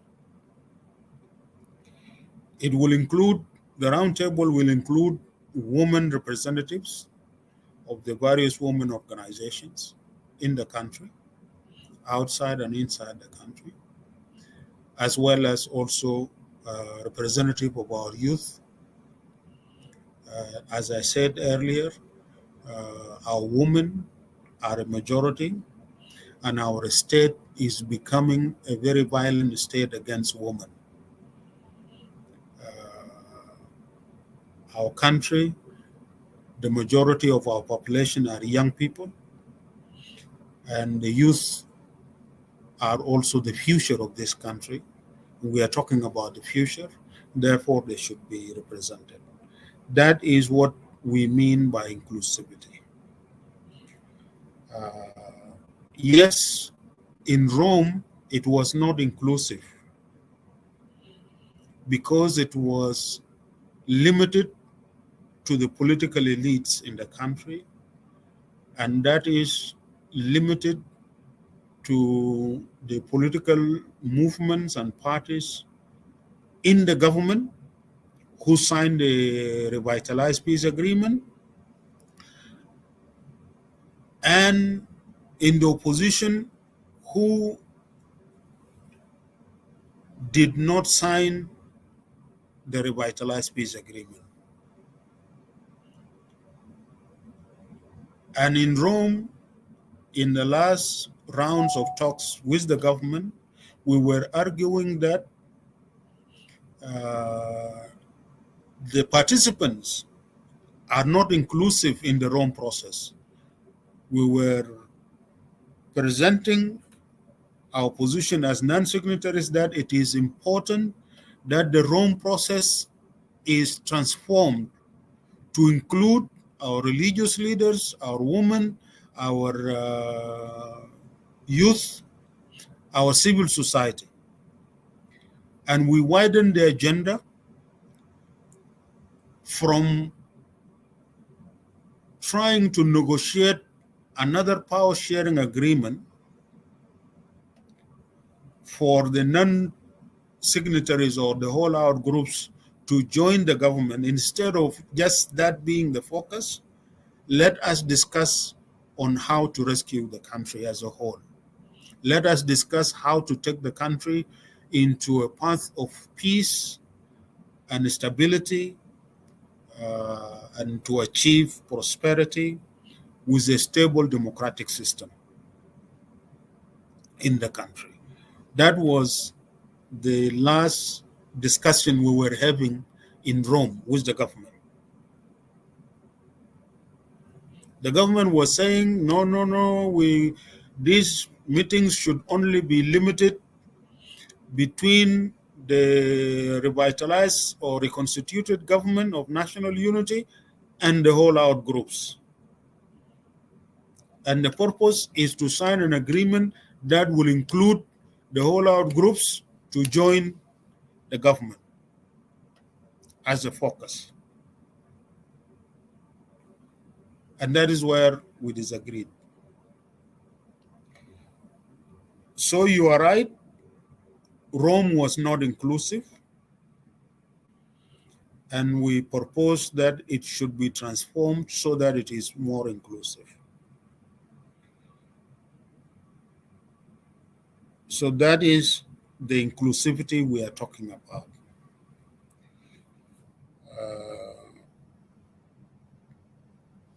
Now, on the question of how long are we going to talk about democracy, and we are opposing elections, and we are trying to postpone elections when elections were conducted in Afghanistan and in Iraq. This is a very important question by Brother Manon. Manon. Yeah, Manon Aleo. Yeah. Manon Aleo, okay. Brother Manon, you know very well that the Iraqis, after the war, and when the war was continuing because there was a resistance against the U.S. occupation of Iraq after the collapse of President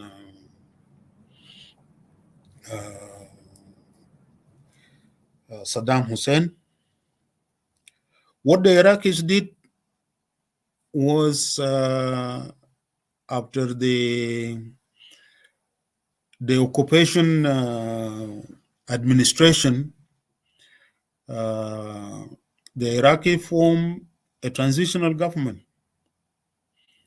They worked, they held conferences and agreed to a new Iraqi constitution, and they proceeded with voter register, demarcation of constituencies, even during that difficult period of fighting, which was there. But they did all those processes despite all these difficulties, and they held their elections. The same thing for the Afghans. After the overthrow of the Taliban government and they withdrew into the mountains and the countryside, the Afghans, they established a transitional government.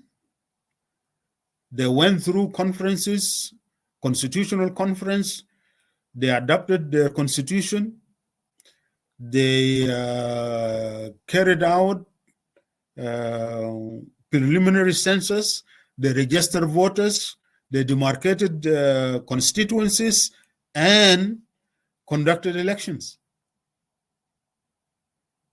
And from that elections, they conducted another elections, and two different governments were formed before the overthrow of those government by the Taliban when they advanced and the Americans withdrew. In South Sudan, despite the fact that they have agreed in the RRCs that they are going to conduct elections at the end of the transition, but before that they agreed to return the people, resettle the displaced and the refugees back into their home areas. They agreed to conduct census. They agreed to demarcate the constituencies based on the new census, and they agreed to register the voters. Before that, they agreed to reconstitute the National Elections Commission. And it was also agreed that the National Election Commission will be provided with sufficient budgets to carry out all these processes. It was agreed to go through a process of permanent constitution making process and to conduct elections at the end after all these processes have been carried out, particularly after they have agreed on the permanent systems of governance which will be reflected in the permanent constitutions. Then whole elections under the new permanent constitution. That is what the parties agreed.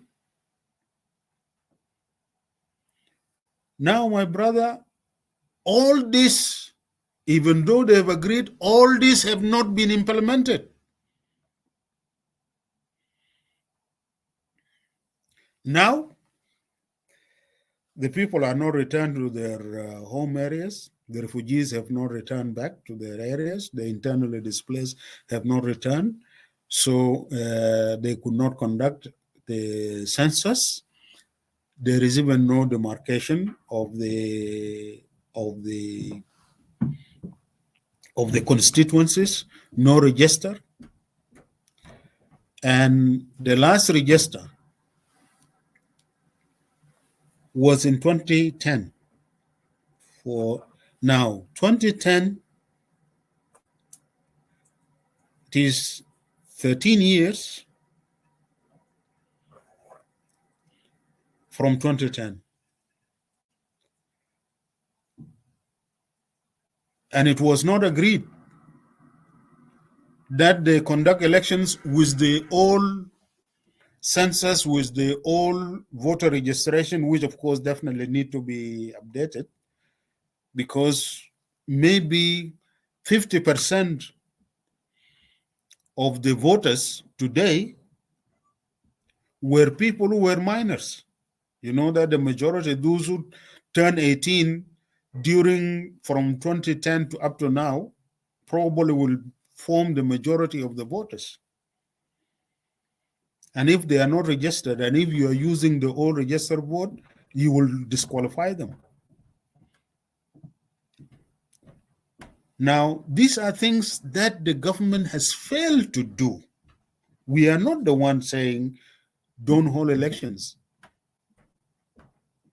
It is the government that obstructed the holding of elections by obstructing the implementation of all these prerequisites, apart from the condition and the environment of civic and political space in the country, or lack of it.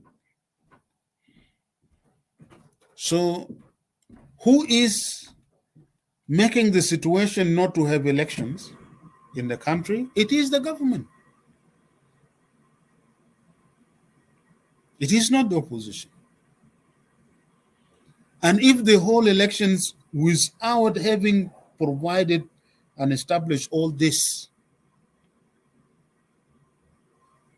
we will be taking the country to another risk of a return to war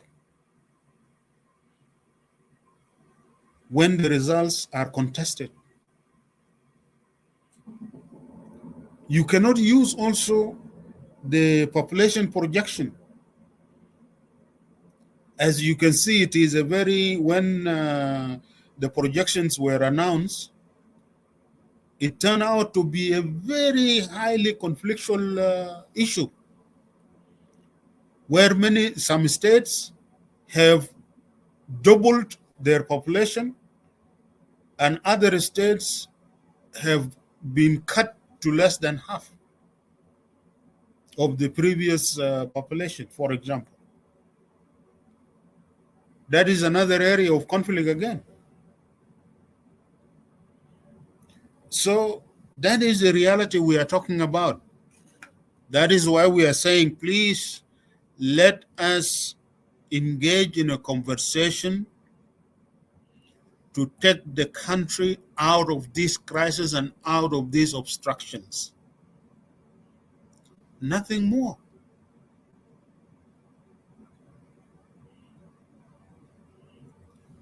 You can see now the government are disagreeing among themselves. Some are saying there are enough conditions for holding elections. We can hold elections even with the transitional constitution, which will be a transitional government again, because it is under a transitional constitution.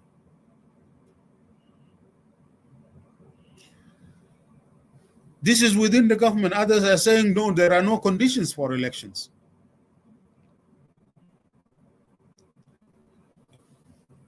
Now, my brother Attack was asking me that, he's asking me that we are talking about rescuing the country and we were in the government. Why did we not rescue the country when we were in the government?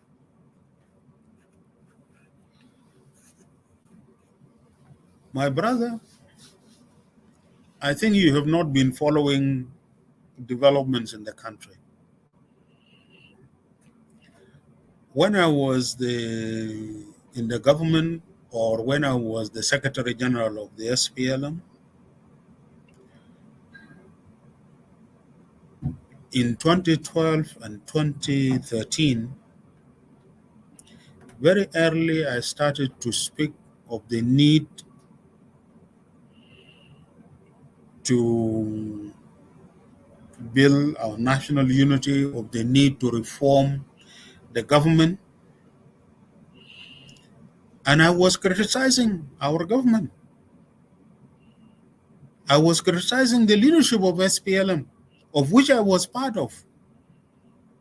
And I was calling for a need to return to the vision of SPLM.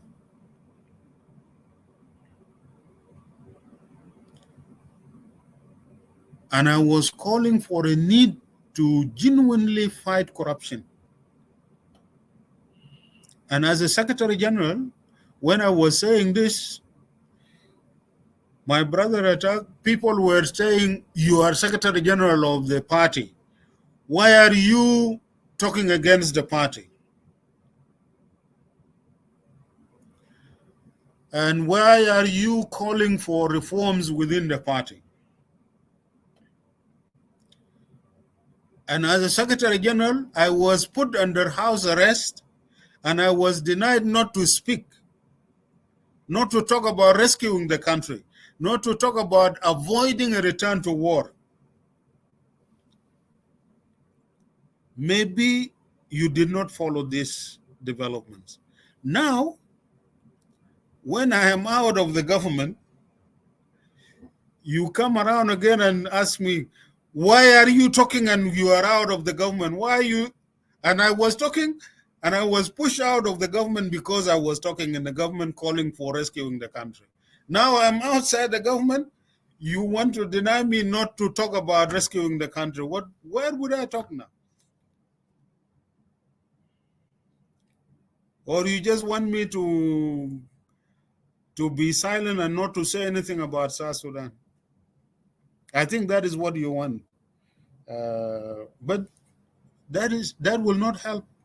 I just want to contribute a little bit to help ourselves and help the country. That's all what I am after.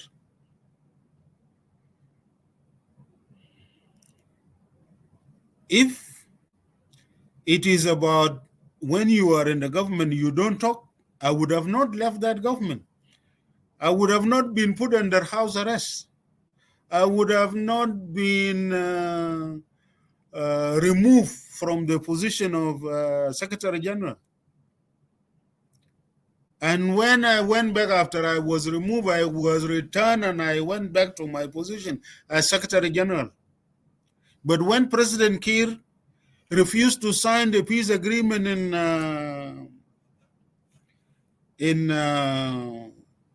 Addis Ababa in 2015,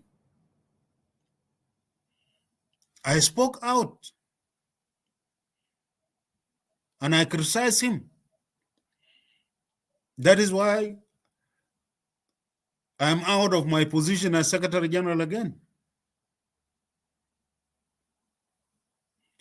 I think what is important is whether you are in the government or you are outside the government, you should tell the truth as you see it.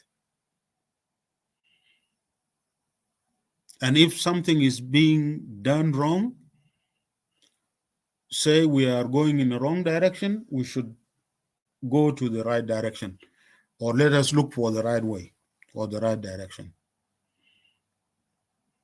I believe, my brother Attack, that is what we are trying to do here. It is not about being against the government. And it is not for positions. If it is for position, I would have been in the Secretary General and be quiet and join those who are eating.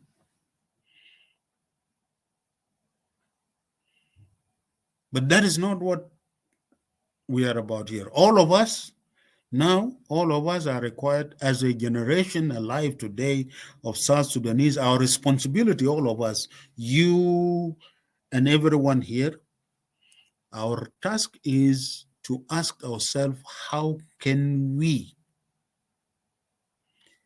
build a state that can serve our people?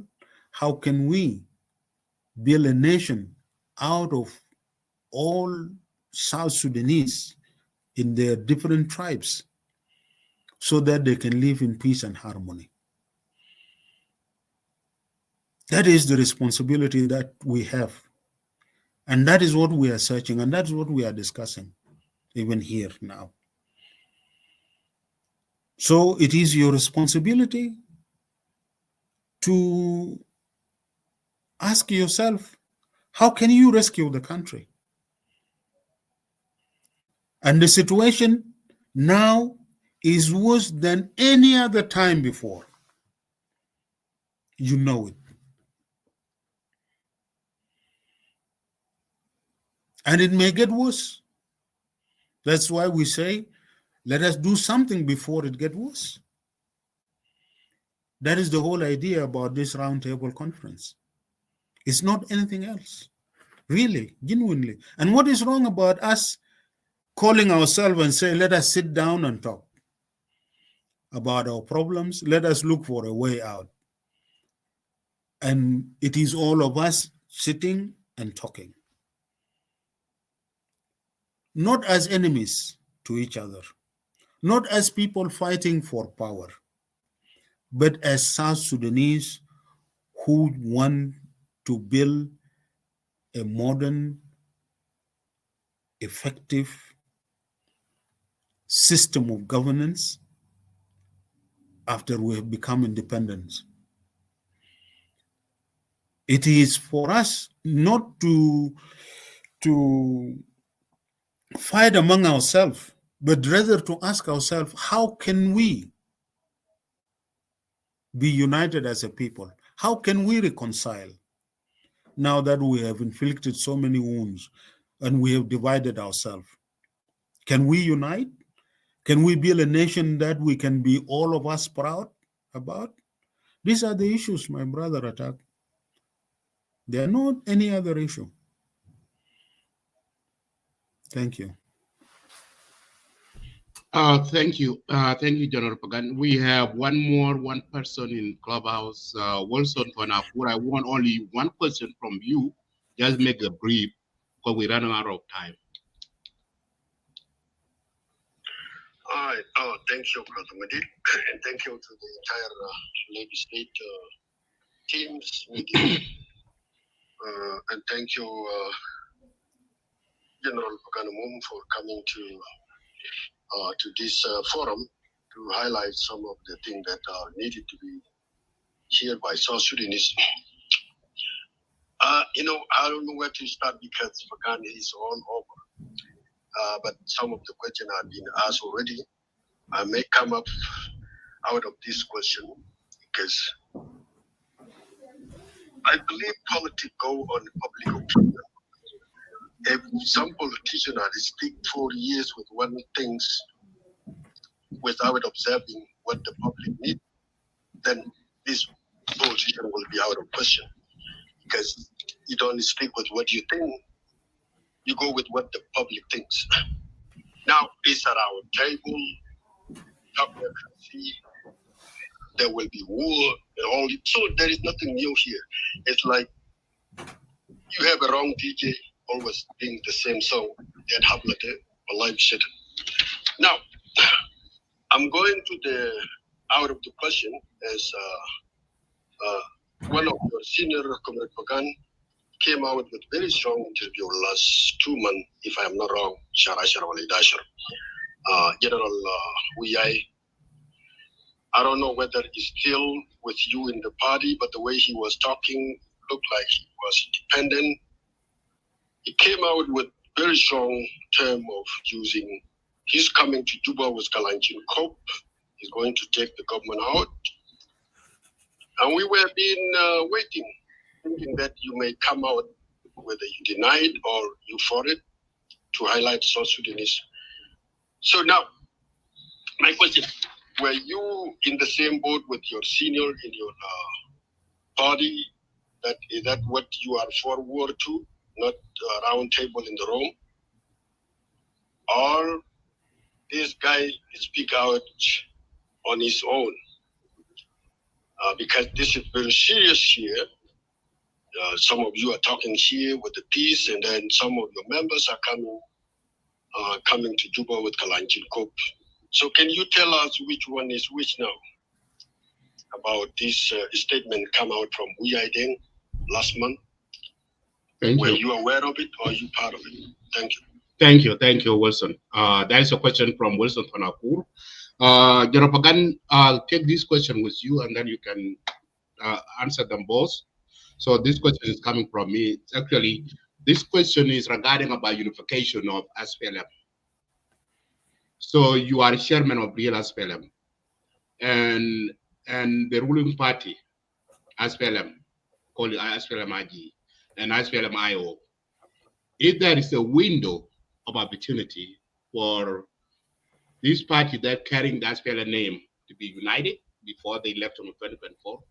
So thank you.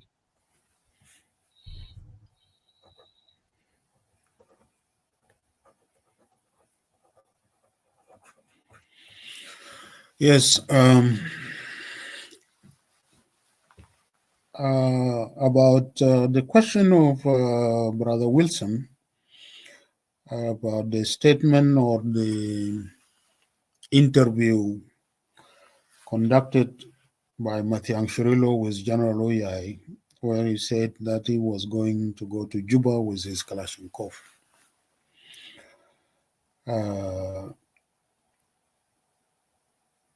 In the interview, if you followed very clearly, General Uyai talked about many agreements dishonored, not implemented, and that there's no peace in the country, and there is war in the country still, and that all agreements, including the Arusha agreement, was not implemented. And it is within that context that he said that they are left with no other option but to fight our way back to Juba, going back to Juba with Kalashnikov.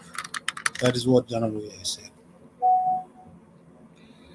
And he talked about the national dialogue and how its resolutions were not implemented.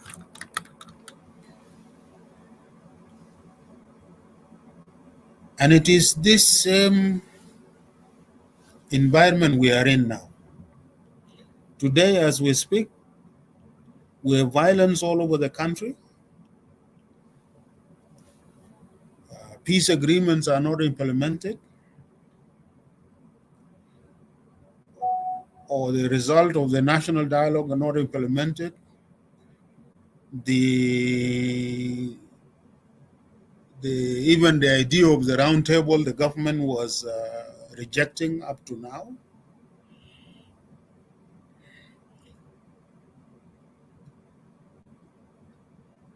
And the elections even have no prospects for them to be conducted as free and fair. There is no political space in the country for the opposition to peacefully work to change the government through elections. That is a reality. And it is within this reality that we say the country is drifting to disintegration and collapse, or even possible more wars. To avoid that, we are proposing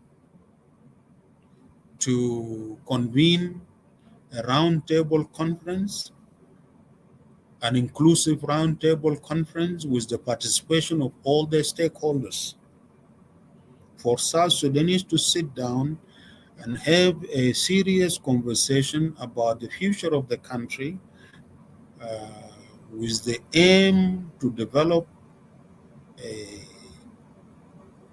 national consensus among us as South Sudanese on what type of a state we need to have and how to build it, and how can we build a nation out of the 64 tribes of South Sudanese through dialogue and not war, not conflicts. To avoid more conflicts, we are saying, let us have a round table for us to sit around and talk about the problem. It is obvious and clear what do we want to avoid here. What we want to avoid is for people to get frustrated and to say to hell with it. Let us fight it out, which will lead to disintegration. To avoid more war, we say, let us talk. Let us sit down and talk. Not as enemies, but as brothers and sisters, as citizens, equal citizens of this new state.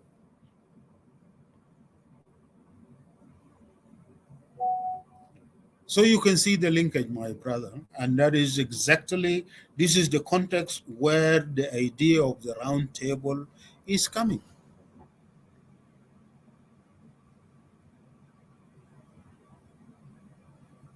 Yes, we are together. General Oya Dengajag is a senior leader in the SPL, in the real SPL. And he's not disagreeing with this.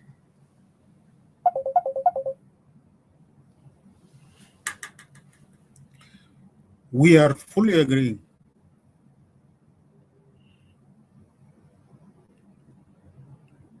And that is the context where he was speaking from. Now, about the SPLM.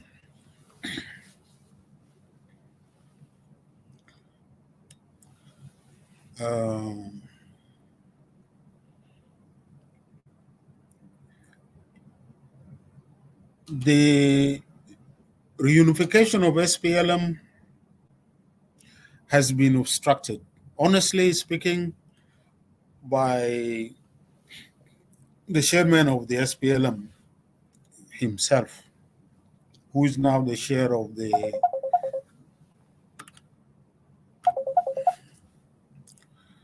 sorry, I'm getting some calls which may be interrupting the discussion. The unification of SPLM has been obstructed by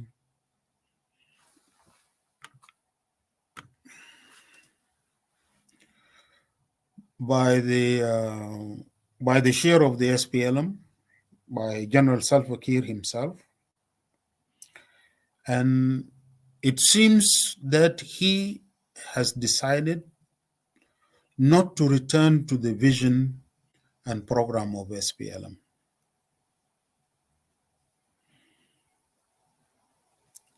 Because even those who went back and those who believe that he can engage in reuniting the SPLM have been marginalized, and they are there in Juba. And there is no return to the vision of SPLM. There is no return to the programs of SPLM.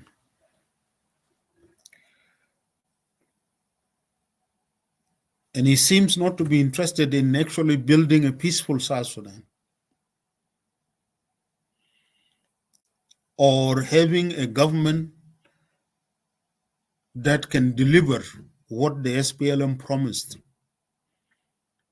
You can see all the government he has been leading up to now, up to the present day we are speaking.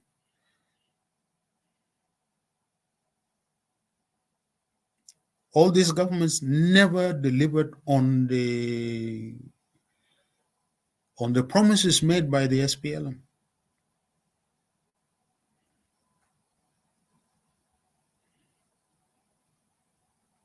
All the resources are being siphoned and diverted by him and his close associates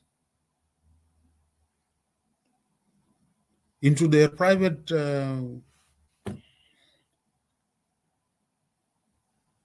accounts.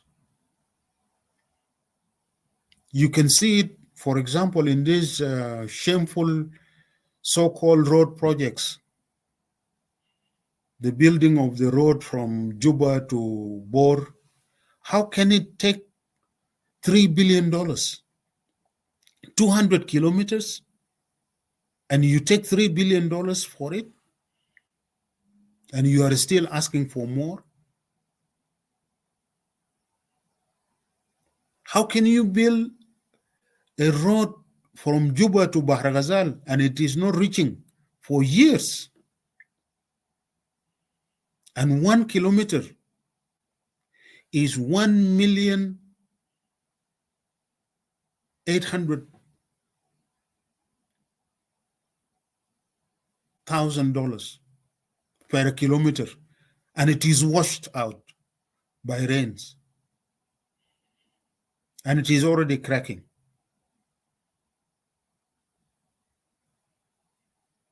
They are taking 70% of the oil money now is being taken, claiming that they are for building the roads.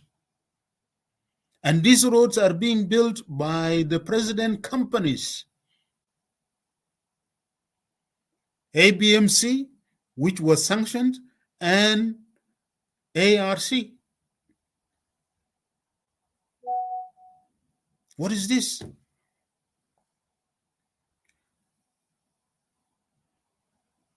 That is the real problem. It is not only ideological differences, but it is total differences in the type of programs, in what you want to have a government to be in government for. What are you using the state for? What is very clear is that President Kiir, right from independence, worked in the direction of hijacking the state and taking the government away from the SPLM. And later on, it started to work. President Kiir started to work to undermine and destroy the SPLM together with the NCP.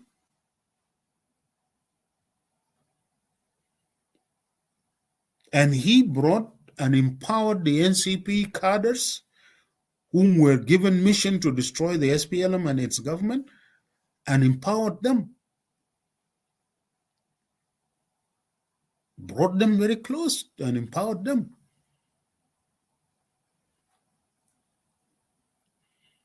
So, to be very honest with you, my brother Madid,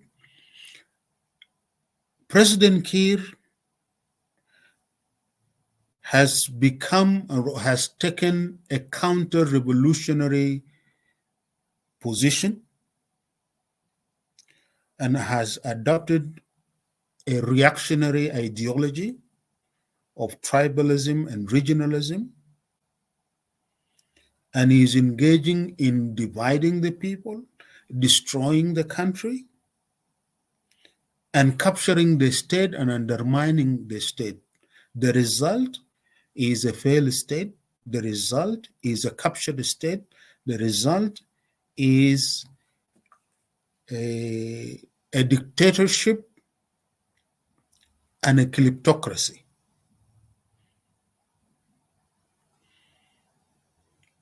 There is nothing SPLM about that and in that, except the name, and maybe the red T-shirts and the yellow star, but nothing SPLM at all. This is a counter-revolutionary clique that is not only destroying the SPLM, but destroying and doing everything to dishonor the name of SPLM and to move away from fulfilling or delivering on the promises made by the SPLM during the struggle. Promises for which tens of thousands of lives were lost and were sacrificed. People died dreaming that one day we will have our own state and we will build a new society, a new South Sudan that will be peaceful and prosperous.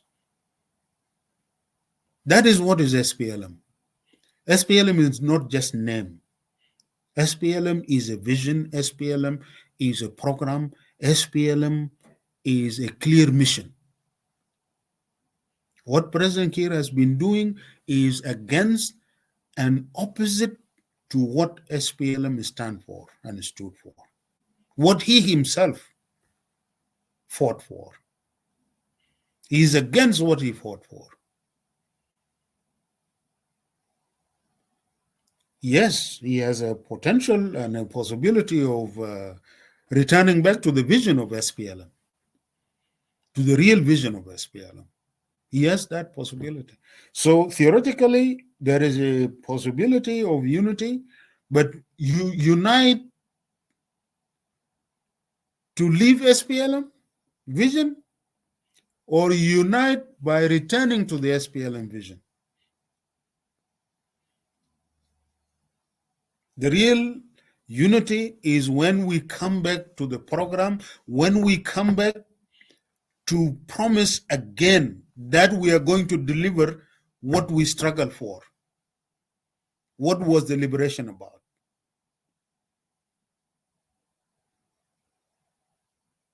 It was about and is about now, about building a peaceful, just, and a prosperous South Sudan for all its citizens without any discrimination.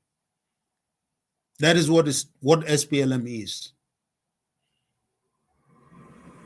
Anybody who believes in this vision, who has this vision and who believe in the mission of building that South Sudan is SPLM. Anybody who does not have the vision and believe in this mission is not SPLM. Or at least, as we say, it's not the real SPLM. You can call yourself SPLM, but you are not real SPLM. Thank you. Thank you so much, General Pagan Amum, for spending time with us and with the citizens of South Sudan to answer some of the few questions and speak to them honestly and eloquently. Thank you so much. Up to this juncture, permit me, our viewers and the Clubhouse audience, to give General Pagan 2 minutes to give us his last remark, because we are done with our conversation of today.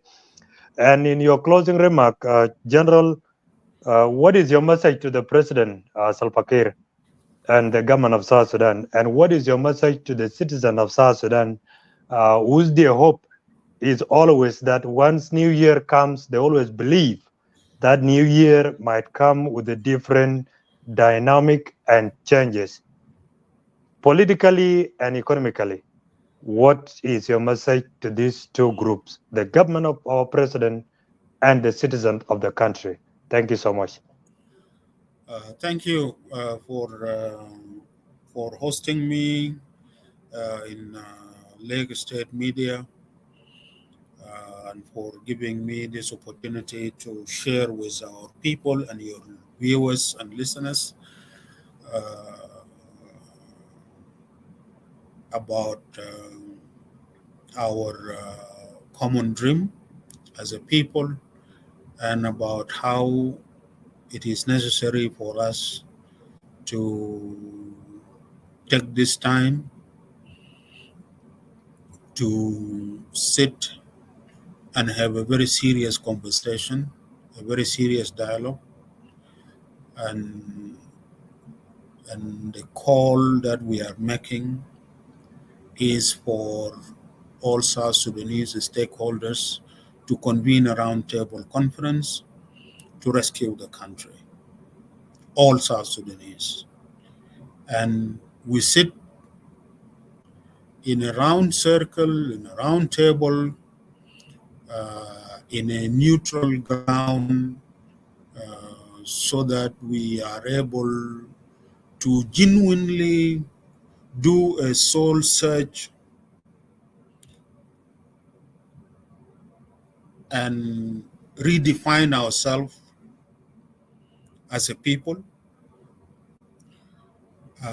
agree on what type of a state we want to have, agree on what are the basis for us to build ourselves into a peaceful nation and a prosperous nation, a people living in peace and harmony among themselves, despite our diversity. But build a nation that is inclusive. We say this is important now because the country is in danger of disintegration. And we say this is important that we do it in this generation because our main task, our historical task as a generation, is the task of being mothers and fathers of this new nation and this new state. And our responsibility is to create the solid foundation for this new state. Our state now is a fragile state. It is a failed state. Our country is the poorest country on earth today, despite the fact that we are endowed with so many resources, with a lot of resources. Even the country is poorer today than in 2010 or 2011.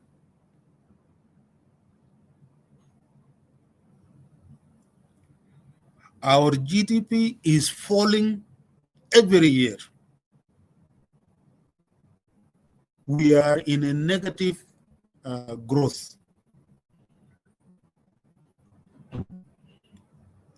And the state is stunted, as Dr. Adok referred to it. It is not growing. It is not developing.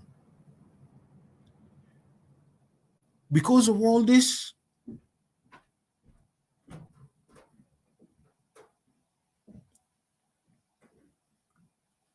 we must sit down as responsible people and as citizens who have responsibility towards this state, towards this nation, but also towards the next generations or the future generations. That is the core of our message. Now, my message to President Kiir, to Dr. Riek Machar, to all the vice president, to all the ministers in the government and the advisors of the president. As a government, you form yourself into the government of reconstituted transitional government of national unity in implementation of the RRCs. The RRCs has not been implemented. You have extended yourself in government. The 1 year that has gone of the extension has been a difficult time for you. You could not carry out all what you agreed in the new roadmap that you signed, and you are having serious challenges even to deliver on the elections and on peace that you promised the people of South Sudan again and again. You fail in the transitional period, you are now failing in the extension. Another extension will not help you.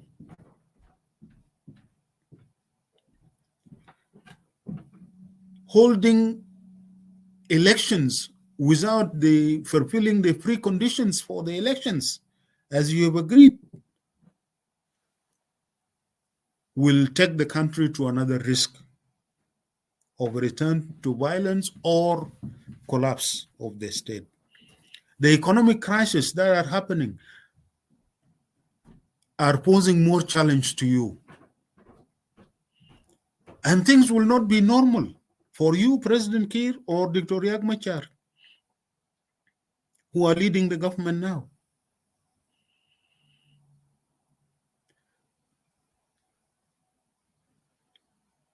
We are saying the best way out is for us to go to a round table and let the people of South Sudan decide the best way out. That would be the best thing you can do to yourself, and instead of going into more crisis, and to the people of South Sudan. President Kiir, you have been a president for all this time. You need also to think about the legacy and a future for the people beyond your presidency. The call for the roundtable is an opportunity for you, President Kiir, so that we can help each other and we help our country out of all this crisis. We are making these proposals not because we want to take your power or your government. No. We are not making this proposal because we are disagreeing with you and we are your enemies. No. We are making this appeal to you as the head of state to join hands, all of us together, we rescue our country. There are times that people can disagree. There are times that people can fight. There are times that people can oppose each other and destroy themselves. All this we have done in the past. Now is the time for us to sit and have a conversation. And it is actually not about us. It is about this country. It is about this state that is collapsing. It is about the future of the generations that are even not yet born. That is my message to President Kiir, to Dr. Riek Machar, to James Waniga, to Taban Dengai, to Madam Rebecca, to Hussein Abdel-Baghi, and to all those who are in the government, including the leadership of the parliament and the members of the parliament. My message to the people of South Sudan, and as Majok said, who always at Christmas and at the end of the year pray and wish that the new year will be a year of peace and a year of better conditions and better life.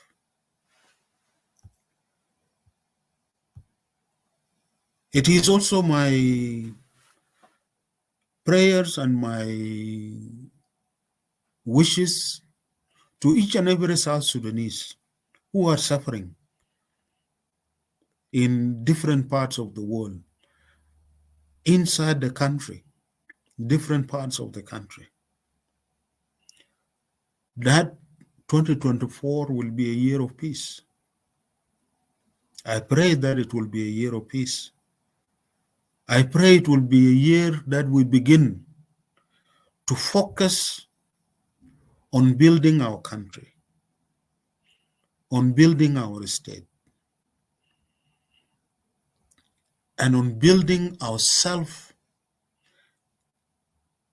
as a nation, starting by healing the wounds that we have inflicted on ourselves and reconciling ourselves and reuniting ourselves as a people. We are one people. What united us is not the enemy whom we fought. No. What united us and what unites us is a dream that one day we will be free and we will build a peaceful, just, and a prosperous country for all of us and for our children. That is a dream that unites us. It is time to make this dream come true.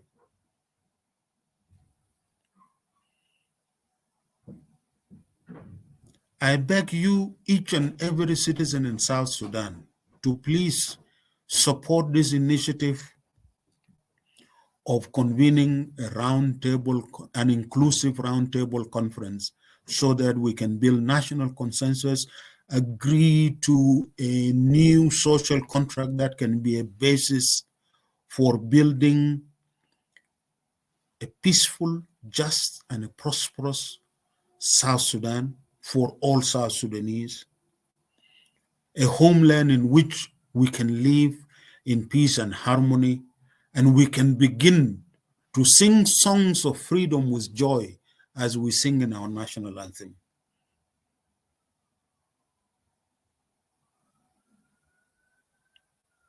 I thank you. Wow. Thank you so much, Gerald Pagan Amum Okech, for your time.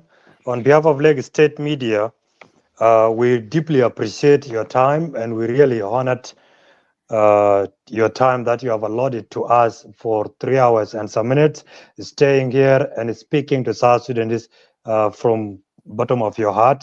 We really appreciate that. We don't take it for granted. Thank you so much, and we will keep engaging with you more to get more discussions as time goes by in issues to do with the peace talk, which you said earlier you will be meeting on Monday with your team to discuss and wait when you are actually consolidating your ideas together. And to our viewers and the citizens of South Sudan on Facebook and on Clubhouse, thank you so much. Lagos State Media would have not been existing if it was not because of you. You always sacrifice your bundles, your MBs to lock in and come and listen to the views, the wisdom, and the thoughts of our guests. And we really appreciate that time. We really value you and keep doing that. A society that always keeps talking is a society that always finds peace and solution for their problems.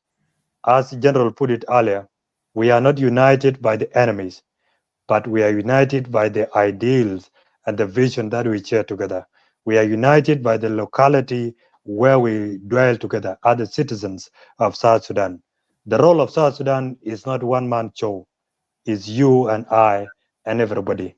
We must collectively always engage in conversation to find a meaningful solutions